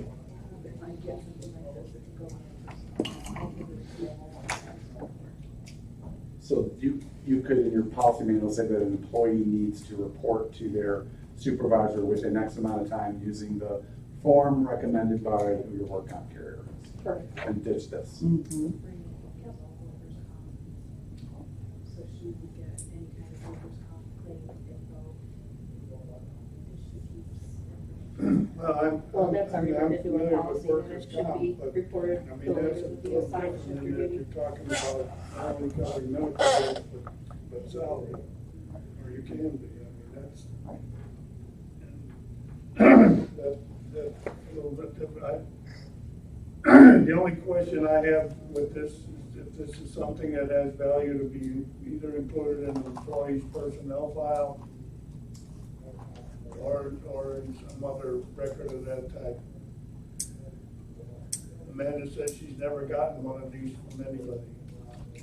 Amanda's been here a while, so we must not be using it. Well, it's going to a different office. What office is that? It comes to my office and I report to the workers' comp. So we take all of the workers' comp claims that come to the office, which seems silly to me because then I have to call Amanda or Jill to get employee wage and Yeah. date of hire and that sort of thing, so. And I do all And the then they stuff have on- to deal with the workers' comp with wages and things like that, so. And then I have to defer everyone to the, department head who has a workers' comp claim if they have any questions. So I'm kind of just a middleman, by just submitting it. But you So- submit it because that's statutorily your job. No, because that's the way it's always been done. No, it's not statutorily my job to submit workers' comp claims. Any incident that occurs that's reported to workman's comp prevents the county from being sued over that incident, is that correct? Workman's comp is gonna, Well, work comp is a no-fault payment system. right. And you're statutorily required to have workers' compensation for your employees. But if something occurs here that doesn't go to workman's comp, are we still not exposed liability wise? Would that be a reason to have this form, I guess is my question. No, I don't, this form is not, I mean, it's a report of what happened, I guess. right, but actually the county is reporting to the work comp carrier using the work comp carrier's forms. So this form does not go to, But I'm saying if workman's comp isn't involved, if it's not a work comp claim. So when there is an incident, sometimes, which I don't know if you've ever had any incidents, I'm thinking either it was you or Derek, that, somebody had twisted their knee or something like that and they weren't gonna go to the doctor right away. We still let workers' comp know that the incident happened in case there is I a, have had that. I in make case them there fill out a is form. right, in case there is a claim that needs to be filed, because we do have to report within 48 hours. and then we get a nice letter when we don't get them reported in 48 hours. Because sometimes there are emergency surgeries that have to be done that workers' comp still has to approve, and that actually happened to us, I don't know, 3 or 4 years ago. Someone fell, broke their arm, didn't get it reported, had to have emergency surgery. I'm not arguing that we should necessarily keep the form, I just wanna make sure if we don't keep it, that that's what we need to do or wanna do, that we're not causing a problem somewhere. Yeah, liability-wise, this form doesn't do anything for you. Okay. So are we agreed then that we wanna eliminate this, wanna take pages 8 and 9 out of the book? That's what we wanna do? Want to keep page 7? Or do we want to eliminate 7, 8, and 9? Well, it would be 7, 8, 9, and 10. And 10, yes. If it does nothing, then it only causes confusion. Have you ever looked at the forms in terms of like from a safety committee perspective to say, what can we do? Because there's some things down here that say, what can we do to prevent it in the future?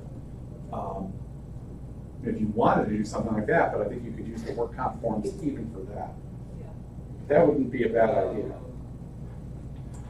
Who can look at work comp forms? Actually, that information is available. Yeah. Okay. It's not protected. If you wanted to have redacted things, I can probably get that from your work comp carrier for you. But some of that stuff is actually Public information. So how's that public information if it's medical, whereas HIPAA laws? I don't know the background or why, but like a work comp report of injuries is not protected. I think it's because the HIPAA laws are only if they've actually been treated. No, because a work comp report would say like, But it doesn't have the actual treatment and what's been done. You're right. So It may just go into detail. no, so I think that's the reason that the HIPAA So laws it's more like don't. a police report. Yes. Right, it's in your report. There's no health insurance, no workers' No. comp. And What happened, why it happened, but not how the injury was treated or. I'm just thinking if the county wanted to have causal factor discussions, Right. you could still do that, and that would be a good thing. I support that. Yeah, of course you do. Make sure that's what. I think a lot of that will fall on perks and departments. I mean, I haven't been here that long, but I don't think we have too many of them, and if we do, they fall within a specific department. And that could be a conversation the department head has. Okay. Yeah. Education. And there's also pointed out that if we're gonna remove pages 7, 8, 9, we have to go back to page 5, under policy, the third paragraph. Says that all Iroquois County employee incident report form report must be completed and signed by the employee as soon as possible.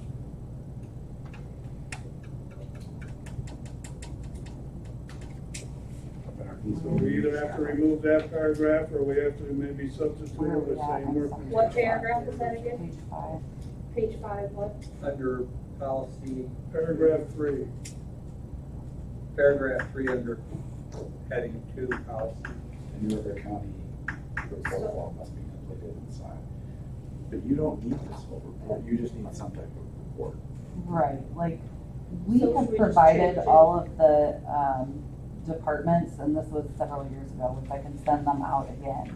But we have provided all of the departments, the employee, the form that has to be filled out by the employee, the one by the supervisor, and the one by the witnesses.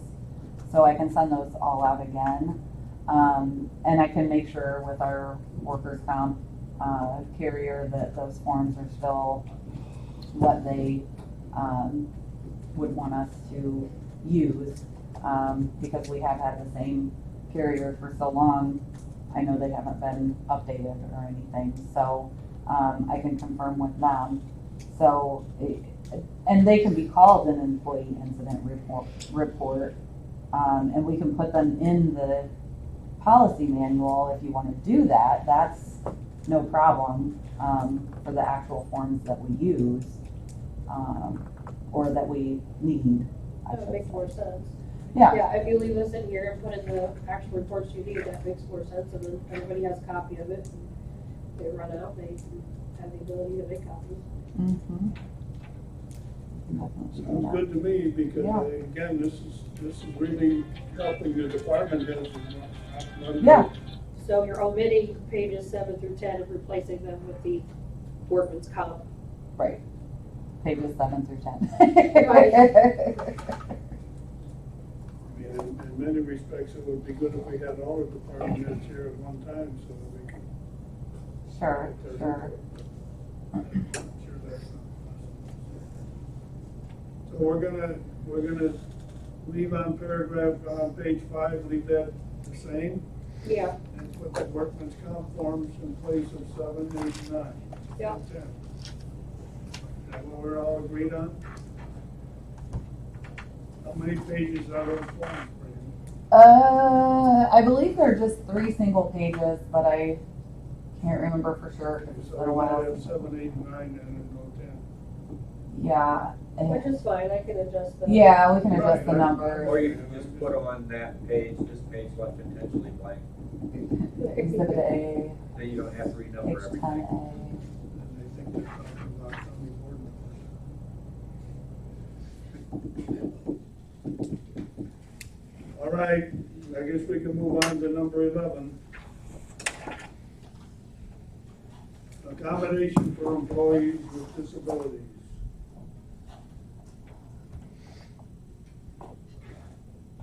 Under number 3, paragraph, under sub 3, responsibility, under subparagraph C. It is the responsibility of the county board office to make the reasonable accommodations when feasible. That gets back to my question earlier, who is the county board office?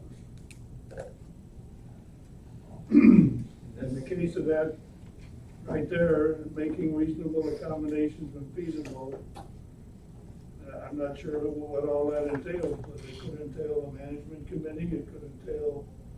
Well, in this case, I would think of FISA board as a whole.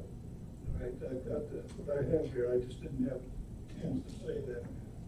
We've asked, I answered.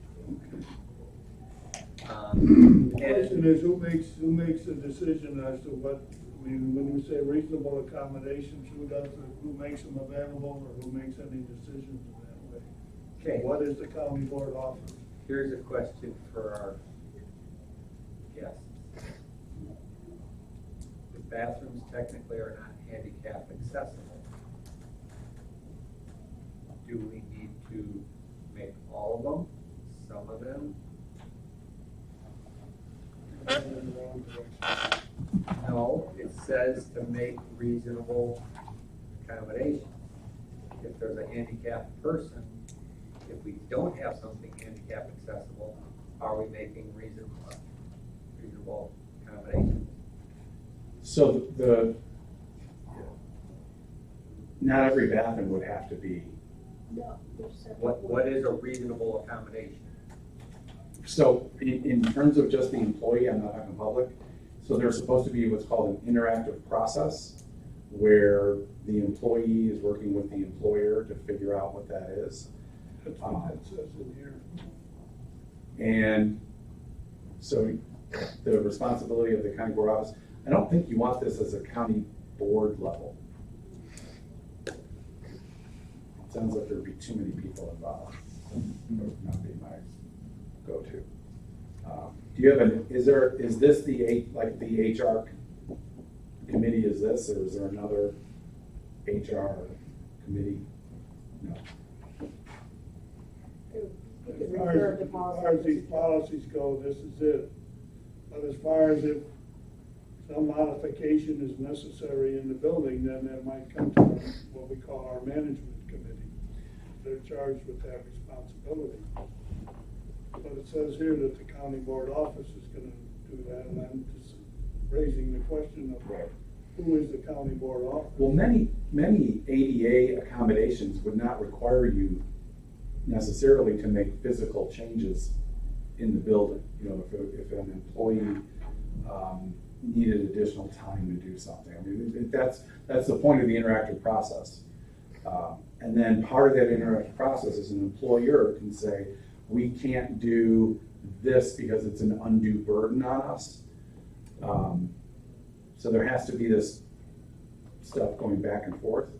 So it would probably, you want that to go to a committee that had the ability to do a little bit of research as those come up. I think it would be a smaller group rather than a county board wide. I wanted to say that it's the responsibility of because it ought to be like the supervisor and, or the department head or whomever.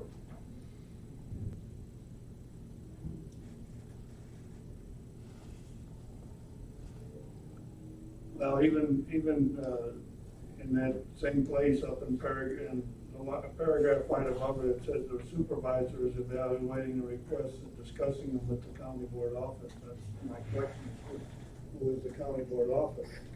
Because Who did? you might depend on what the request is, but then you're saying what authority does if the county board office is Amanda, Amanda doesn't have or probably doesn't want the authority to do certain things. Do you know what the intent was back in 2014? Was there an actual county board office in 2014?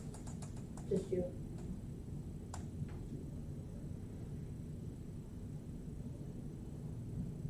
Was the office at that point separate from, now you're kinda Inside? that and No, it's always been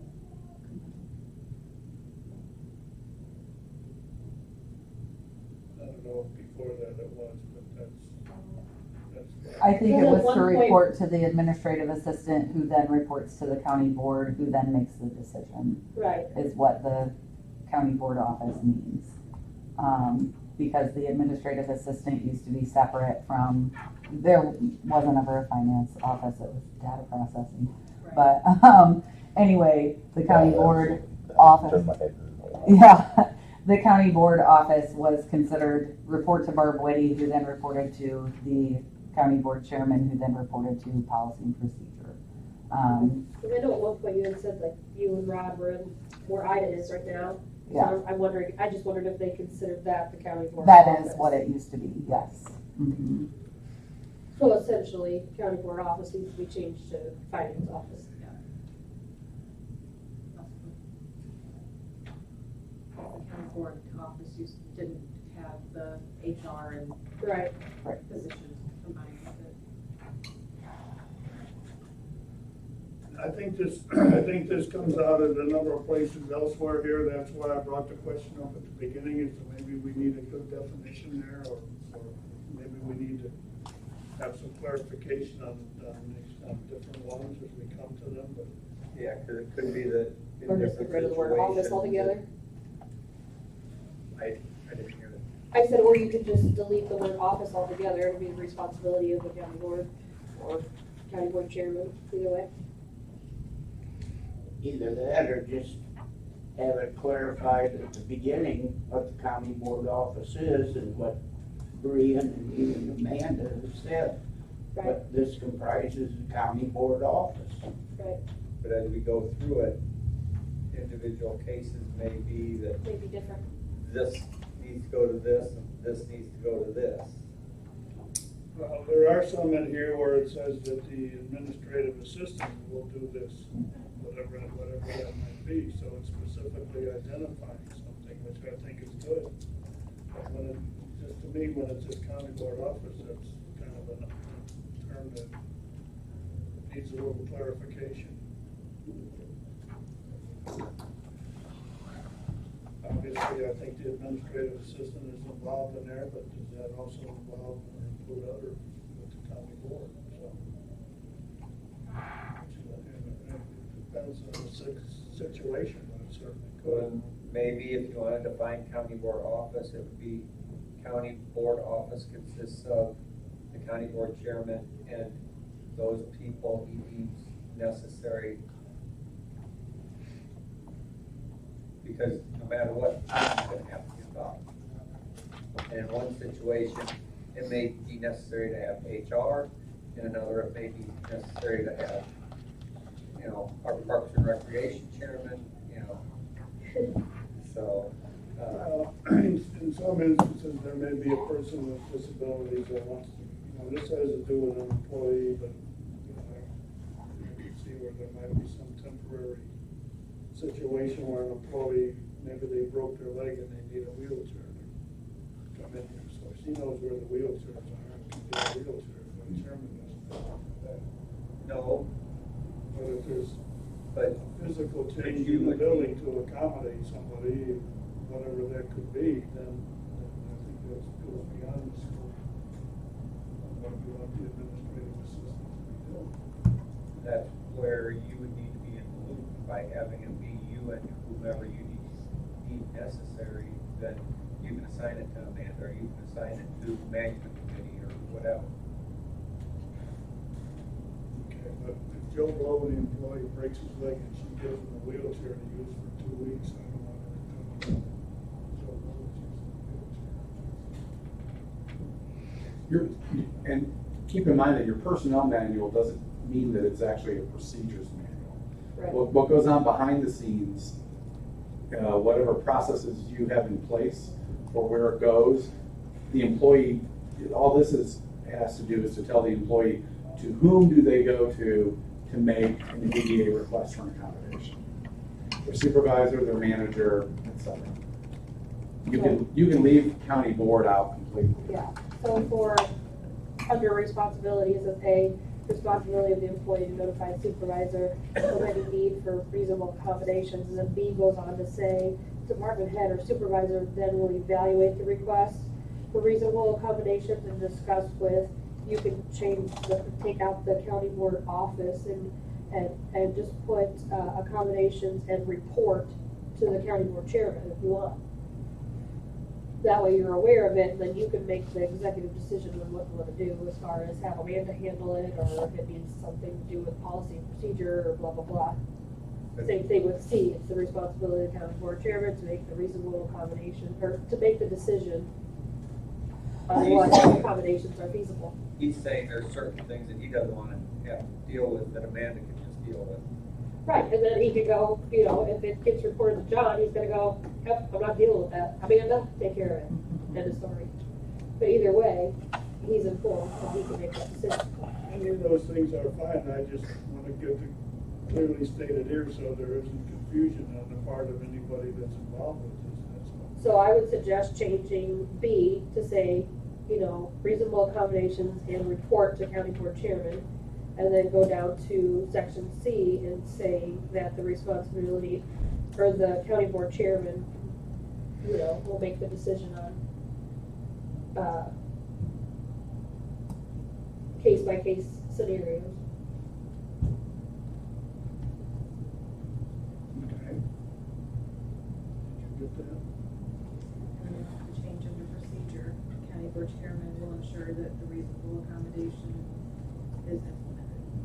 So we'll be changing it in 3 places.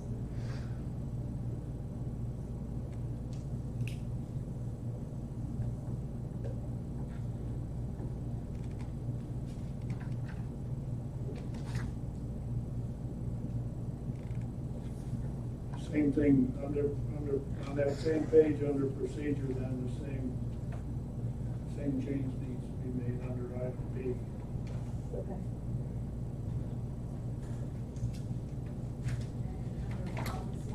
This is just maybe a typo. Paragraph 2 under policy, whenever feasible, instead of the Iroquois County, should just read Iroquois County. Okay. I think so, that to me is okay, because it encompasses everybody in the county can do that, right? Doesn't say who to go to, it just says we're gonna do it. So I think, to me, that's okay. You're just speaking out the. I'm talking about, where the responsibility and procedure, where you identify who does what. I think that's where we want to make things clear, so that somebody doesn't say, well, why are you coming to me for? I don't have that job, or I don't want that, or somebody says, well, who do I go to? That's my concern. I mean, I'm gonna be honest, most of the time they come to our office and go, where's the toilet paper? What do? Where's the toilet paper? Where's the, yeah, Because we know you have key. That's just one example. Okay, let's move on to page 12. I have one thing there that struck me, and that's under where it says no call, no show. Failing to call and failing to show up for work, one occurrence is considered an immediate voluntary resignation of employee's position. That sounds kind of harsh. Are we It's doing pretty that? standard. Do we have people that don't call in and don't show up for work and they're done? You could add based on the department head's decision, because, for example, in the past, this is pretty standard in most of the manuals I've seen. If I have somebody that, get rid of this person, and they no call, no show, yep, says right here, you just fired yourself, right? But on the other hand, okay, this is odd for this person to do this. As the department head or manager, whatever you want to call it, I'm gonna sit down with this person and say, what happened, here's what we're gonna do, here's your write-up, blah, blah, blah. So you could add to that it would be pending the department head's decision. You could probably just put in, what lawyers like a lot, weasel words, and you just drop the word is considered and say may be considered. There you go. I mean, when I saw that, I said, whoa. I like that clause. Yeah. I used it a lot in my previous job. That's your get out of jail free card. Yeah, you're right. There can easily Cool, you be didn't show up and fire extenuating yourself. circumstances, Right, and that's where by the maybe, it does give the department head a chance, because who knows, maybe they had an accident, went to the hospital, and tried to call. Yeah, that's an easy fix. But yeah, no, I like that policy, just a lot. That's the only thing I had on that page. Does anybody else have anything there? On page 13, the next page under responsibility. Where am I at? Under A.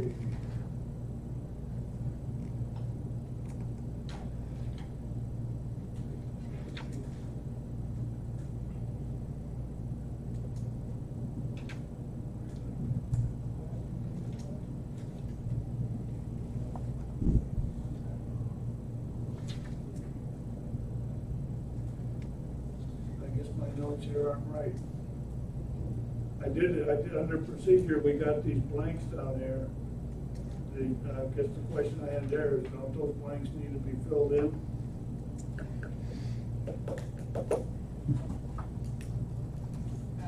I would say that you want the department head to maintain their attendance and they report it to Amanda for payroll, but, and then also for B, the department head can review their attendance records for purposes of consistency.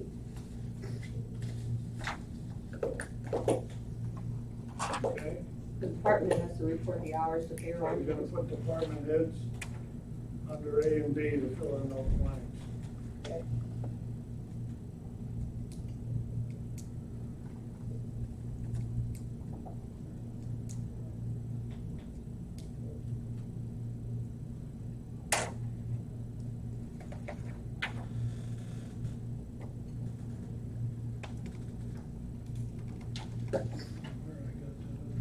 I didn't have anything on page 14 or 15. On page 16.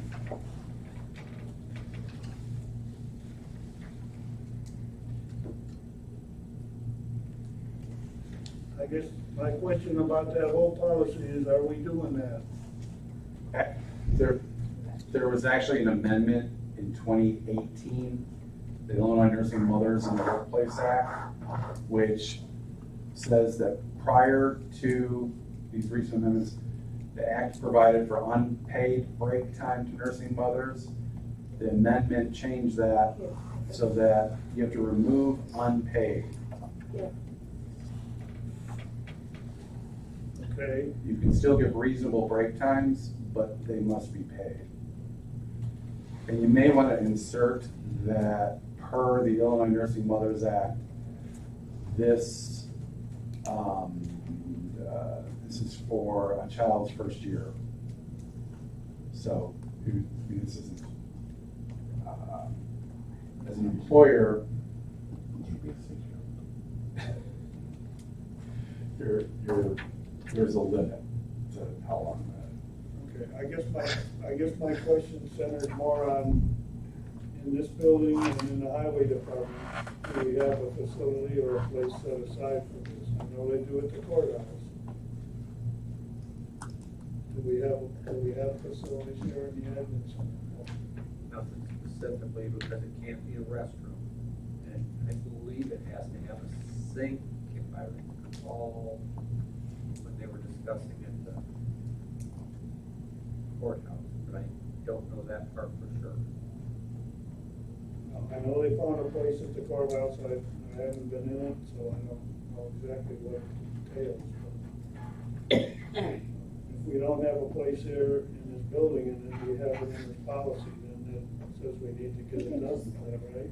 We need access to A place. a sink for cleaning purposes. I don't think you necessarily have to have it in the room. But I could be wrong. Just as long as they have the ability to hand wash and wash their supplies up if they need to, which would be in the, future break room. Access to a clean, safe sink.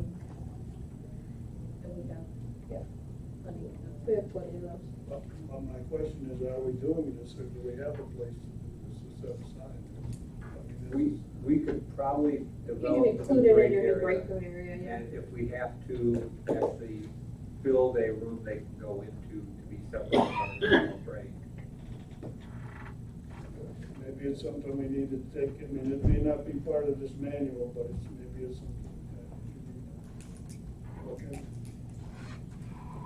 What about at the highway department? He doesn't want to hear about it. Cool. Sleeping. For the lactation room. Don't bring that up to me.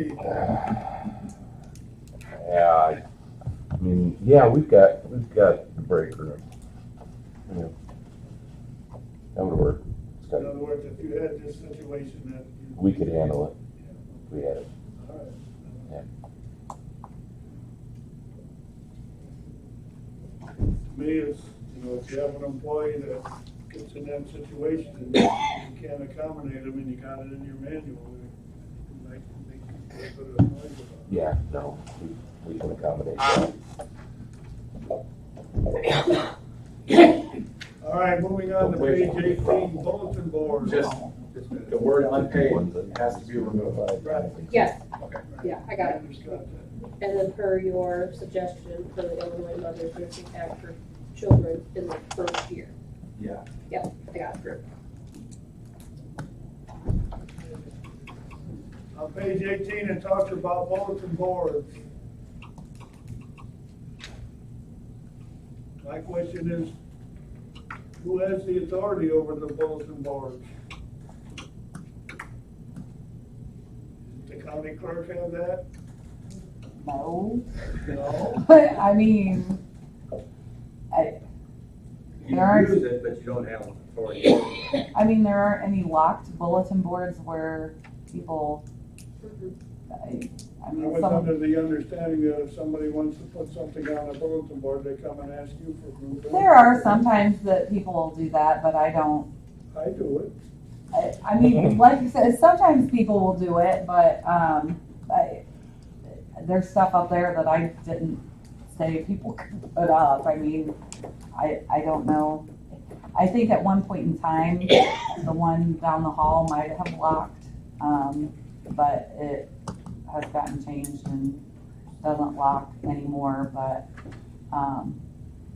and then there's been some added since, but It doesn't say anything in here that if somebody put something up there that isn't supposed to be up there and we don't know who did it or whatever, but it's not in accordance with the policy, who takes it down? That's part of my question about who has authority over the bulletin board.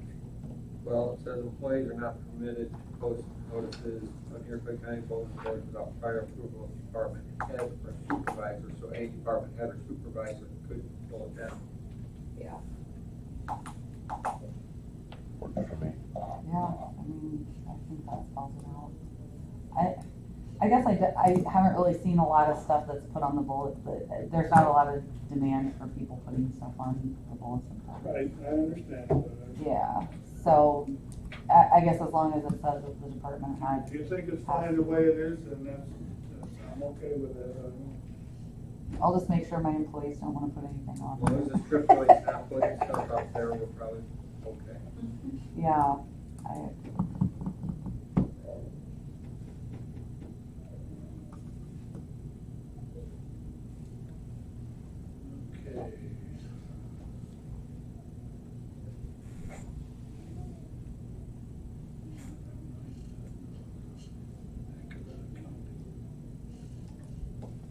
On the next page, under accurate accounting. That'd be page 19. Yep. Okay.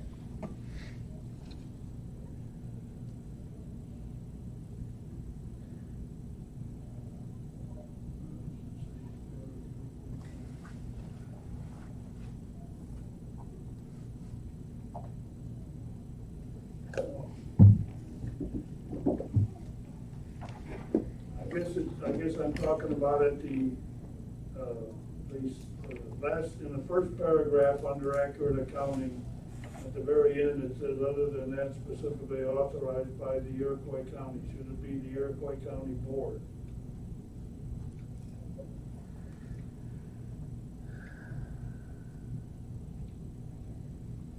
Because no payment or transfer of funds or assets is made unless that's specifically authorized by the board, is that correct? Yeah.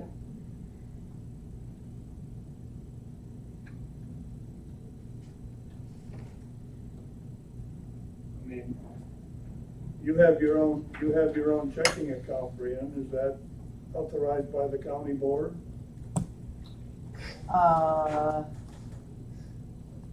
like when it was set up, or what do you mean? Like, I'm required to take funds and pay them to the treasurer. That's part of my statutory duty.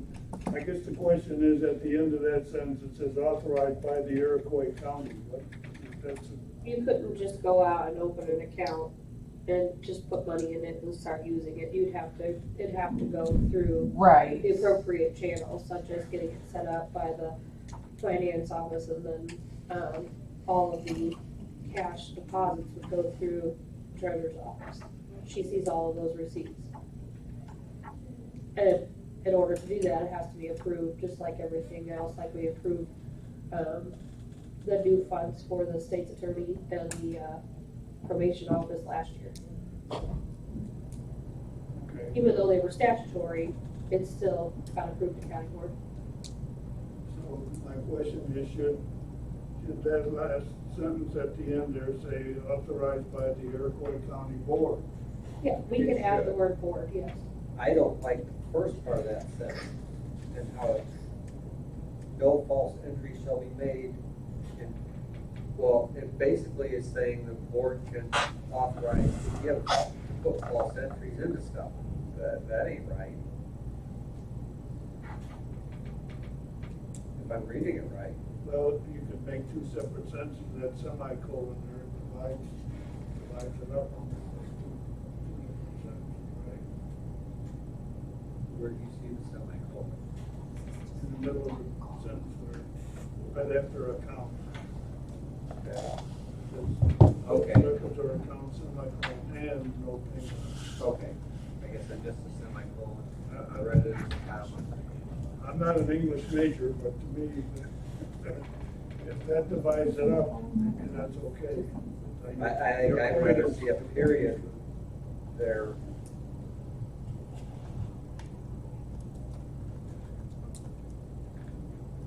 You want to leave it like it is? I would rather have a period there than a semicolon just to make it. Okay. Anybody have a problem with putting a period there? That takes out the word and then the next sentence begins with no. Right? Yeah. Okay. We're all good on that? I didn't have anything on page 20.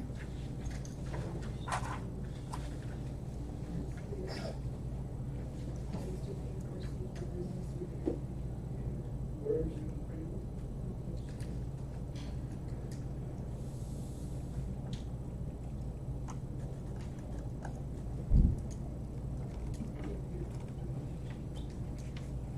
Which part is it?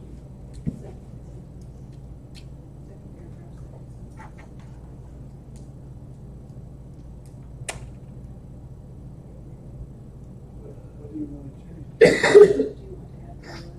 It says with the Iroquois County, do you want to change that to Iroquois County Board, or do you want to take out the? No, not, in that case, it would be Or do you want to remove just the the? county. Yeah, anybody that's doing business in the county. Okay, do you want to remove the? Yeah, you can take that. That's fine.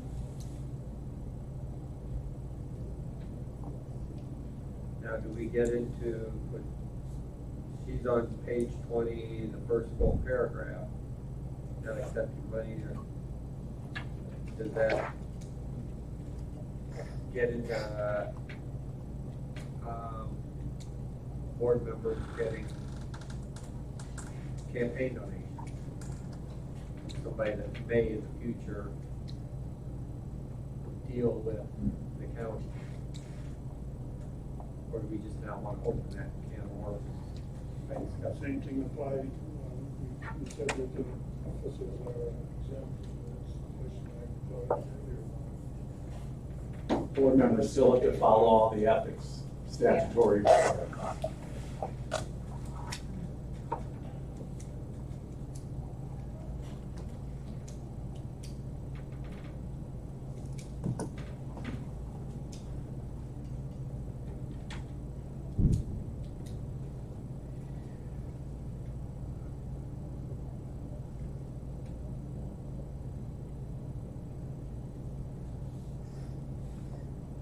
Okay, are you good with that? Yeah.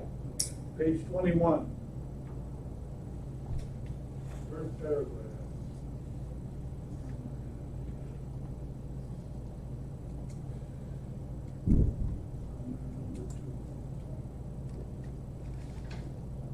Second sentence under policy, the first paragraph, the second sentence, it says employees should not use a password, access a file or retrieve and so forth without authorization. My question is, should that, instead of should it say shall? Should not is a term that means you could or you can or we really don't want you to, but you can do it. Right? I would rather have shall. Then it shall be. That's the way it shall be. All right. That's all I got on that page.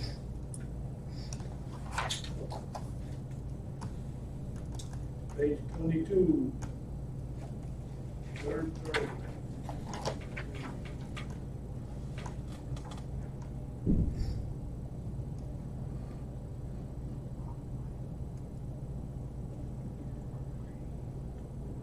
Under all internet data that is composed, maintained, received via computer systems is considered part of the official records of the Iroquois County Board.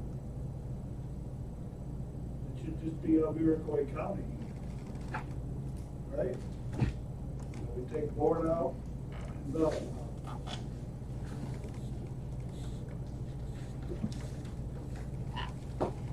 on down to page 25. Confidentiality.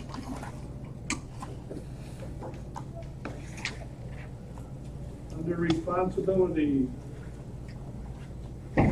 paragraph C, it is the responsibility of the department head or supervisor or designee to review this policy at least annually with all employees. My question is, are we doing this?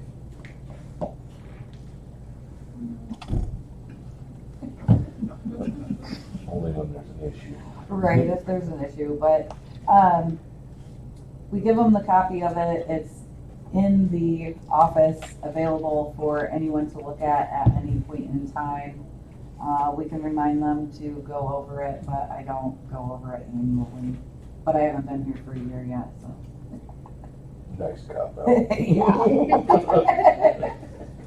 Well, I mean, if the question becomes, if we don't do it, do we want to leave it in there that way anyway, or what? I mean, it's not a major deal, I don't think it's a major deal either way. but, I mean, most everything we're looking at is not a major deal, it's just trying to get it cleaned up Right. and so forth. A review of it could just be the department head saying, you know, remember you got the policy, go through it. If the department head conducts an annual performance review with the employee, should or could be covered at that point in time, I think that might be what we're saying.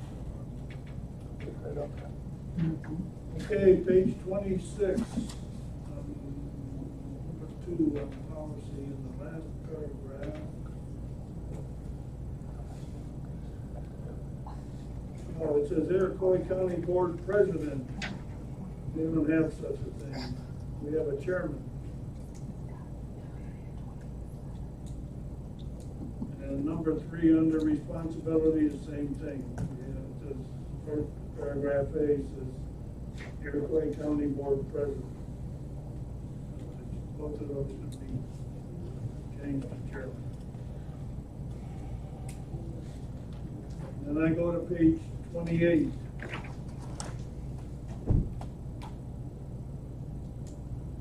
Just as a note, not making any changes under responsibility and procedure, we're talking about the county board executive assistant. That was my point earlier of trying to, identify clearly who the person is that's involved. So I think that's good, the way it says that there. That way people know who to go to, and the person who's the executive assistant knows when somebody comes to them that's their job. Page 30.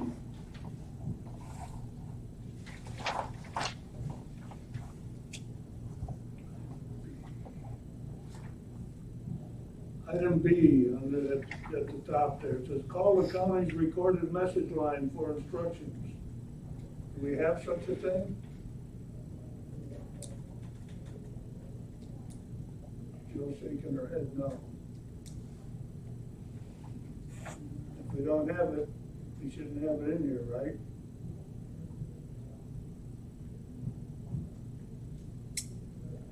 If we don't want to have it in there, what do we want to have? Just call their designated contact person? And listen to local radio and television, so. You could change it to refer to the website as well, but it'll be posted on the website for it.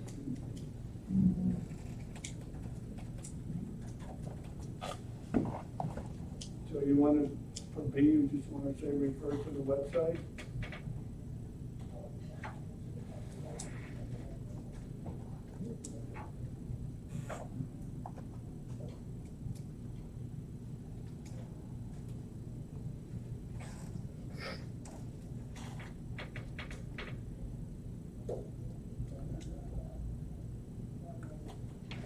And under item number 3, responsibility, paragraph A, it says follow the emergency telephone tree procedures. What in the world is that? Do we have a telephone tree? I don't think we have one drawn out, but No, it's pretty much. we try and get a Right, hold the of decision everyone. goes Have to you talked to department heads, goes in there. Salvatore? Yeah. We could probably spell one out. So in other words, if you call this person and you can't get through, you call a different one, and so forth. Right. I just wasn't quite sure what a telephone tree is, I guess. Never had one in my house anyway. Okay. Page 33.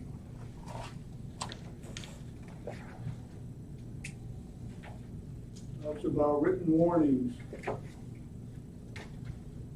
guess my question on that, and I can't remember where I saw it right off the top of my head, but my question is, are written warnings placed in the employee's personnel file? Yes. And should that be included? So maybe it isn't in here. That's probably why I asked the question.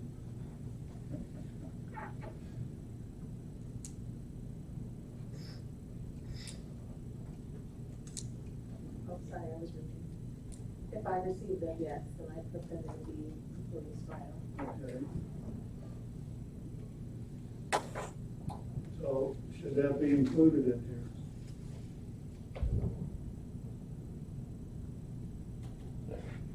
Well, it's done, it shouldn't be. I mean. If it's written, yes. You issue a written warning, does that automatically then come over here and go?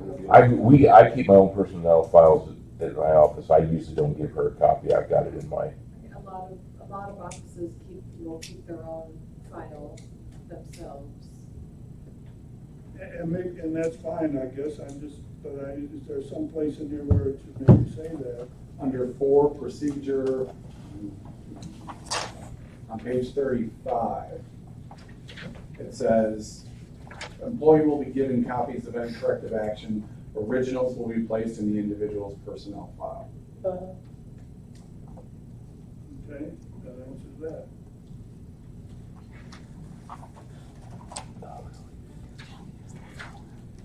no, not my own.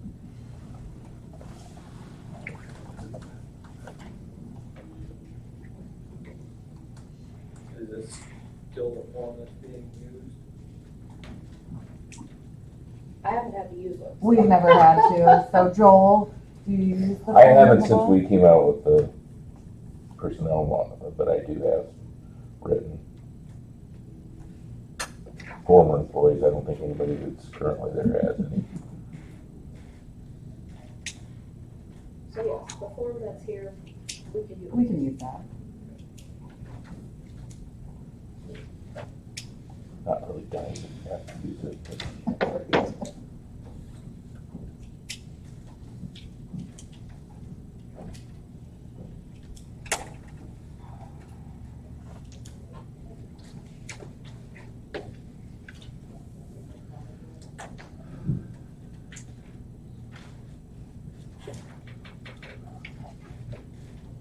I guess on page 35 in the third paragraph, it says termination will be used only as a final measure when reasonable remedial efforts have failed, except in those situations that justify immediate termination. Is that the way we want that? And I guess my question was, how does that interface with our very clearly stated thing that all employees are at-will employees? I would drop the word will. I would say termination may, it's a weasel word. Earlier in your policy, you've got, it says we don't have to go through all the steps. We can terminate prior to going through all these steps. Right. So I would stay away from something like termination will be used only as a final measure. That's kind of what I was getting at. Because, like you said, when you have an at-will. Yeah, you want to keep your at-will employment as open as possible. If you wanted to just delete this entire sentence, that would be fine. If you wanted to keep it, but soften it, you could do that too and say. Don't soften it. No, we'll just delete it. Delete it? That would be my suggestion. Okay, yeah, because I think you want to keep your, We're gonna delete it? Is that right? Okay, got that amendment.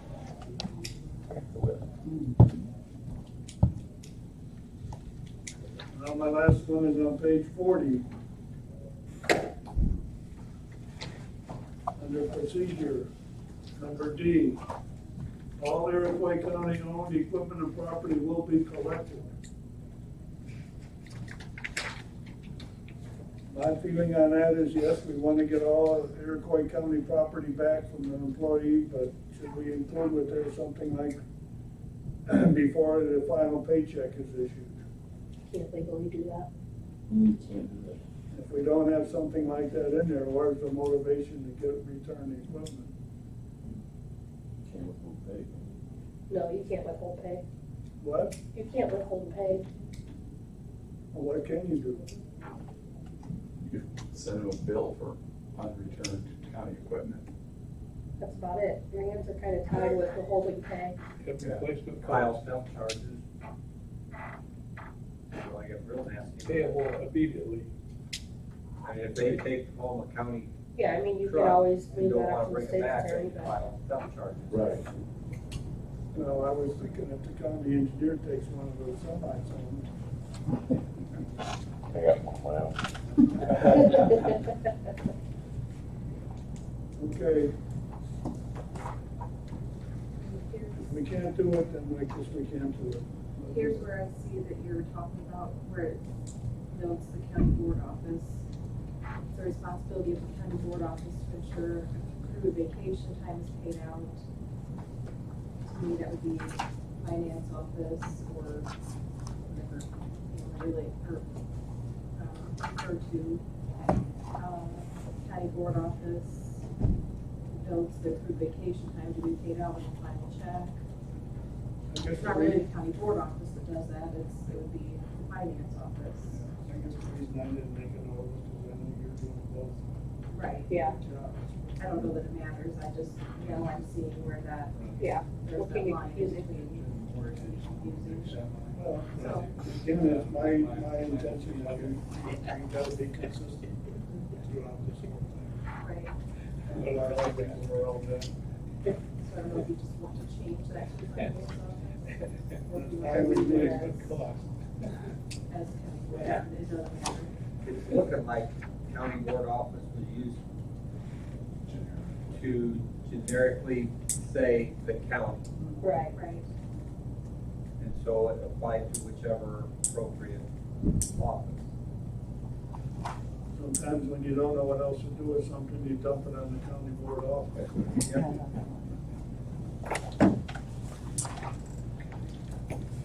All right, that's as far as I got. I think that's as far as we wanted to get with this today, so I appreciate everybody's patience. Go through the whole thing and be here. Next month, we'll continue on from that point. Try and do at least another 40 pages. That's reasonable. Number 40. On the rest of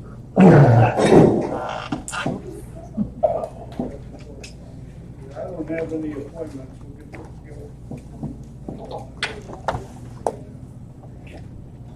going. The only correspondence that I have, I wanted to read to you a letter that came from Sherry Johnson. It says, "Dear John and county board members and staff, thank you for the card and words of encouragement. I really appreciate all the thoughts and well wishes. I will be having surgery July 2nd. I'm hoping to bounce back quickly and heal fast, and then I will start radiation. The faster I get through this, the faster it is in the rear view mirror of my life. I have missed being at the meetings. Most of my treatments are on Tuesdays, and worse than that, after treatments, I never know how I will be feeling. I have continued to come to work, but I can assure you some days have been rough. I would not wish any of this on my worst enemy. But realistically, it could be worse, so I try to keep my complaints to a minimum and my thoughts on the positive side. I'm hoping to be back very soon.